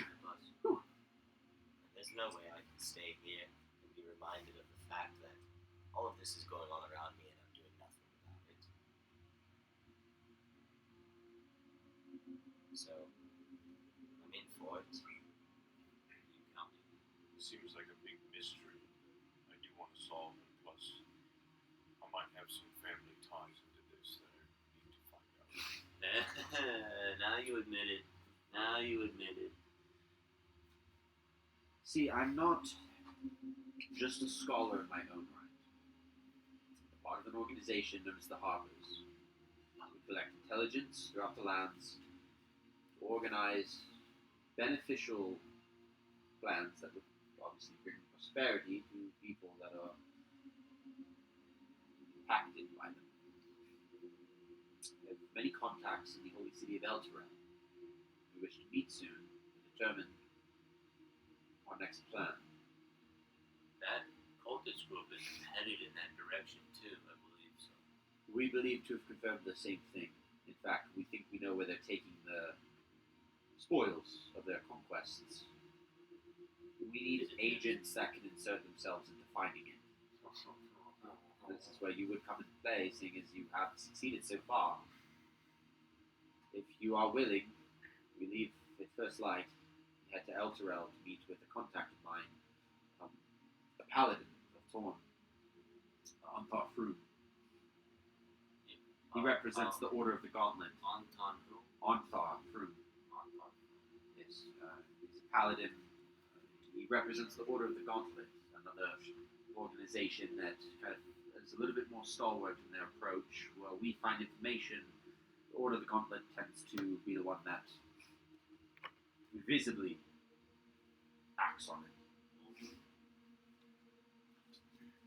We are dedicated to furthering equality and justice and to keeping power out of the hands of those who don't need it or deserve it. The Order of the Gauntlet shares many of our principles, but we are very different. They're more faith-based, a little bit more vigilant. But we have had dealings with this specific group in the past. Anthar and I have worked together and maybe uncovering a little bit more about what has been going on. I would extend an invitation to meet with him. Sounds like a party. I don't want to. We leave in the morning. We must reach Elturel as soon as possible. Well, you leave in the morning. I will be leaving within moments. My bag's already packed. I need to get there as soon as possible and prepare for, at least let Anthar know. When you guys arrive, just let the Elder God know that you're seeking after me. They'll direct you. I'll let them know that much. But we have to move. The more we wait, the more dangerous this is going to get. Antar's a good man. We'll do everything we can to get this taken care of. Just know that if you show up in Elturel, you are committing yourself to this. We do not spend agents to go into things haphazardly, and they don't go in and call it quits. We throw ourselves at a plan. Again, this is for the betterment of the world, this is for other families, not just your own. It's for other lives and other homes. So we need full committal, and I will take your appearance in Elturel as that. I don't think you understand how close to death we just were. Well, I can see it. You guys look pretty banged up, but you're alive, which means that you guys are successful. Right. If that doesn't prove our commitment, I don't know what does. I don't know either. We'll be ready in the morning. I must leave. Sorry to be leaving so soon, but again, I must reach Elturel as soon as possible. Just follow the roadway. I'll see you. It'll take several days. It's about a 6-day travel, so I'll see you within a week. We're gonna be okay going getting there, right? We don't need to come back. We'll be fine getting there. Perfect. You see at that point, Nighthill goes, Castellan, if they're leaving in the morning, might we prepare the same horses? Just get them re-prepped so that they can take them. They won't have to pay. You see the Castellan goes, we can do that, that is fine. They'll have the same horses in the morning. I'll make sure they're fed, prepped, and ready to go. Any provisions you'll need for a 6-day travel? Looks at Leosin goes, roughly 6, it's about 200 miles. Goes, I'll prepare for 7, just in case anything were to happen. Grab your horses ready, so you're free to leave at first dawn, or whenever you plan. But you guys definitely look like you need some sleep, so other than that, looks like you're leaving home. sure some will be happy to see you go, but for those of us that know how much you've been a help to this town, no one will forget you. We appreciate everything you've done and for putting your lives on the line for us. Of course. You are heroes, through and through. You see at that point, Nighthill actually goes and shakes each of your hand individually, and he goes, I can't say enough how much I appreciate and value the contributions you've made prior to this attack, and even now. It's you don't need to thank us. We don't do it for that. Just take the appreciation. Don't make it awkward. Shakes your hand and kind of moves on to the next one. I appreciate the sentiment. Proud to call Venus home. And I'll shake his hand. We will be here when you return, unless you fail. At that point, you see Aiden goes, by the gods, goes, is no one allowed to crack it? Is there a pretty hill? No one can crack a Is there joke. a pretty hill anywhere nearby? Pretty hill? Why? I just wanted to say, well, just bury me on that hill if I don't come back. Or think of me as I've been buried on that hill. Right. Yeah, you can handle that, right? He goes, they're not. He goes, it's a joke. Unite, Adian. Unite, everyone. I'm turning into the night. So, night, everyone starts to pack up and kind of leave. You guys kind of go off your separate ways. You get caught alone. You feel a tug, Oh no. and you turn. You actually see Leos, and he actually hasn't left. He's like, might I have just a small word with you in private? Well, yeah. Okay. Can I actually ask if you two would please remove yourself from the table? No. What is this shit? I thought it was common sense. Oh fuck! Can't grab that. Give me the wear red. Little mascot. Get him. Oh, look It at did him. not do any good at grabbing. Look at him. Fuck you. Take him. Move. You get the door. Close the door. Okay. You get the door. Leosin turns to you and goes, Mike, we have a minute. I have something I wanted to ask. I've been paying a little bit closer attention to you. I did some research, learned about a series of deaths in Waterdeep. That most of them were considerably outside of a vacated clock tower, if I'm accurate in that regard.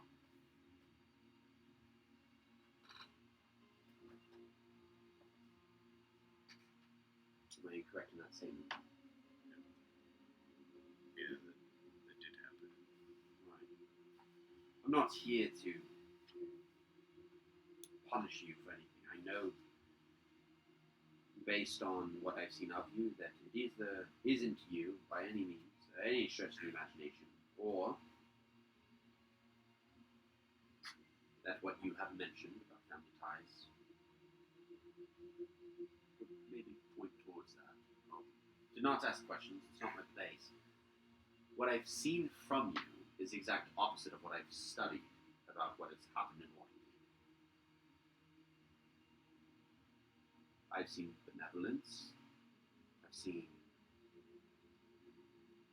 intentionality, caution, everything that I would expect of a father. The only reason why I ask this get an earshot of your friends is purely because I don't wish to offend them by not offering this invitation to them as well. There is an open door for you amongst our group. You would report to me in these matters. You would start low and work your way up. It's a clandestine group, but it does good, and we need good people to continue the work that we're doing. I'm sure with our information at hand, we can learn a little bit more and help you as a benefit. If you choose not to accept, I'm sure a lot of your investigation will have to be done on your own, but we'd be willing to assist as a way of maybe enticing a particular answer. I like that. I like that a lot. You will meet one of our agents. Where Anthar is coordinating. She's a halfling. You'll know her when you meet her.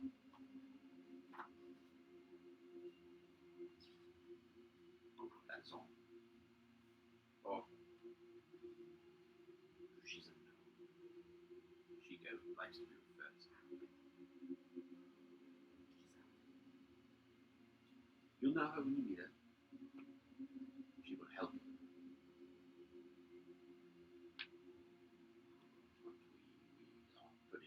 We like to, again, put people involved in these. She might not help for long, but she'll help enough. I'll tell Anthar, we'll provide you with everything that you would need once you arrive in Eldrael. I guess I have to get an official rank for you, but we kind of extend the hand welcome to the Harvest.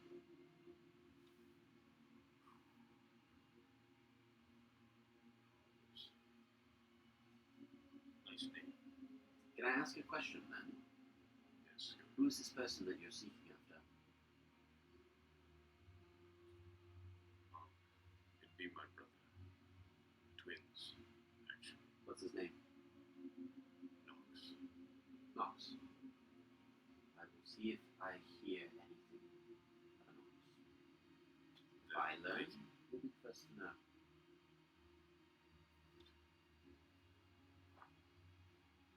Appreciate it. I do have to leave though now, so I'll see you within a 10-day. Good luck on your travels. Kind of, excuse, I'm gonna go get the rest of the group.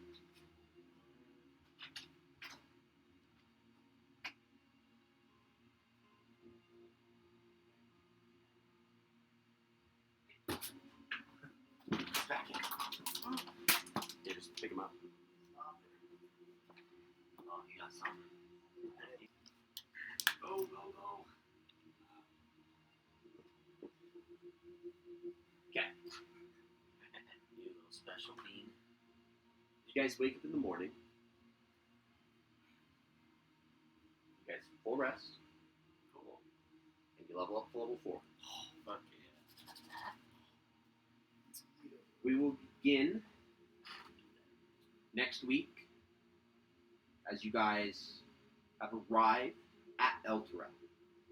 So your trip goes by uneventful. You arrive at Elturel. We will pick up there. Oh yeah. Okay. As now our journey has left our adventurers' homes, the heroes of Greenest. How many days travel was it? 6. 60. 6 days of travel. The heroes of Greenest have departed, taking their first steps on what will be the most dangerous adventure they've ever been on, but one of the most impactful. Though they do not know it, you step forward to destiny. You feel a sense of gravity as you leave your home, put past the several, series of terrible nights behind you, nights that may follow you for, weeks and days and months to come. But we got signed. You keep your heads high. You moved on, and you arrive at the holy city of Elturel, off the Shantar River. And we'll pick up there. That's where we'll pick up. That sounds good, baby. Whoa. All right. Good day, good day. Everyone, we appreciate everyone so much. We are going to go ahead in just a second. We'll be ending it so that we can kind of do a quick level up, make sure we can get our characters ready for next session. We will be picking up Oh, I get to roll it. as we are now halfway done with this adventure. But it only gets more fun from here. Oh, it's ramping up. It's ramping up. It only gets more fun from here. So yes, we will pick up next week as we begin episode 4. Technically on our 5th episode. You guys have almost been episode for episode. We'll pick up episode 4 on episode 5. Chapter. Thanks. Chapter 4 on episode 5 next week of the Couch Cooperative. Please follow the channel on Twitch. Go to our YouTube. Like and subscribe so that you can watch any past videos. You can pick up where you left off. You can find out what you missed. We stream Monday nights 6 p.m. to 10 p.m. Mountain Standard Time. We appreciate everyone that spends their time with us, whether you're watching our previous VODs when they're on Twitch, you're watching our broadcasts on YouTube. Thank you guys for being with us so far. You're going to continue the journey. Have a great rest of your night. Thank you.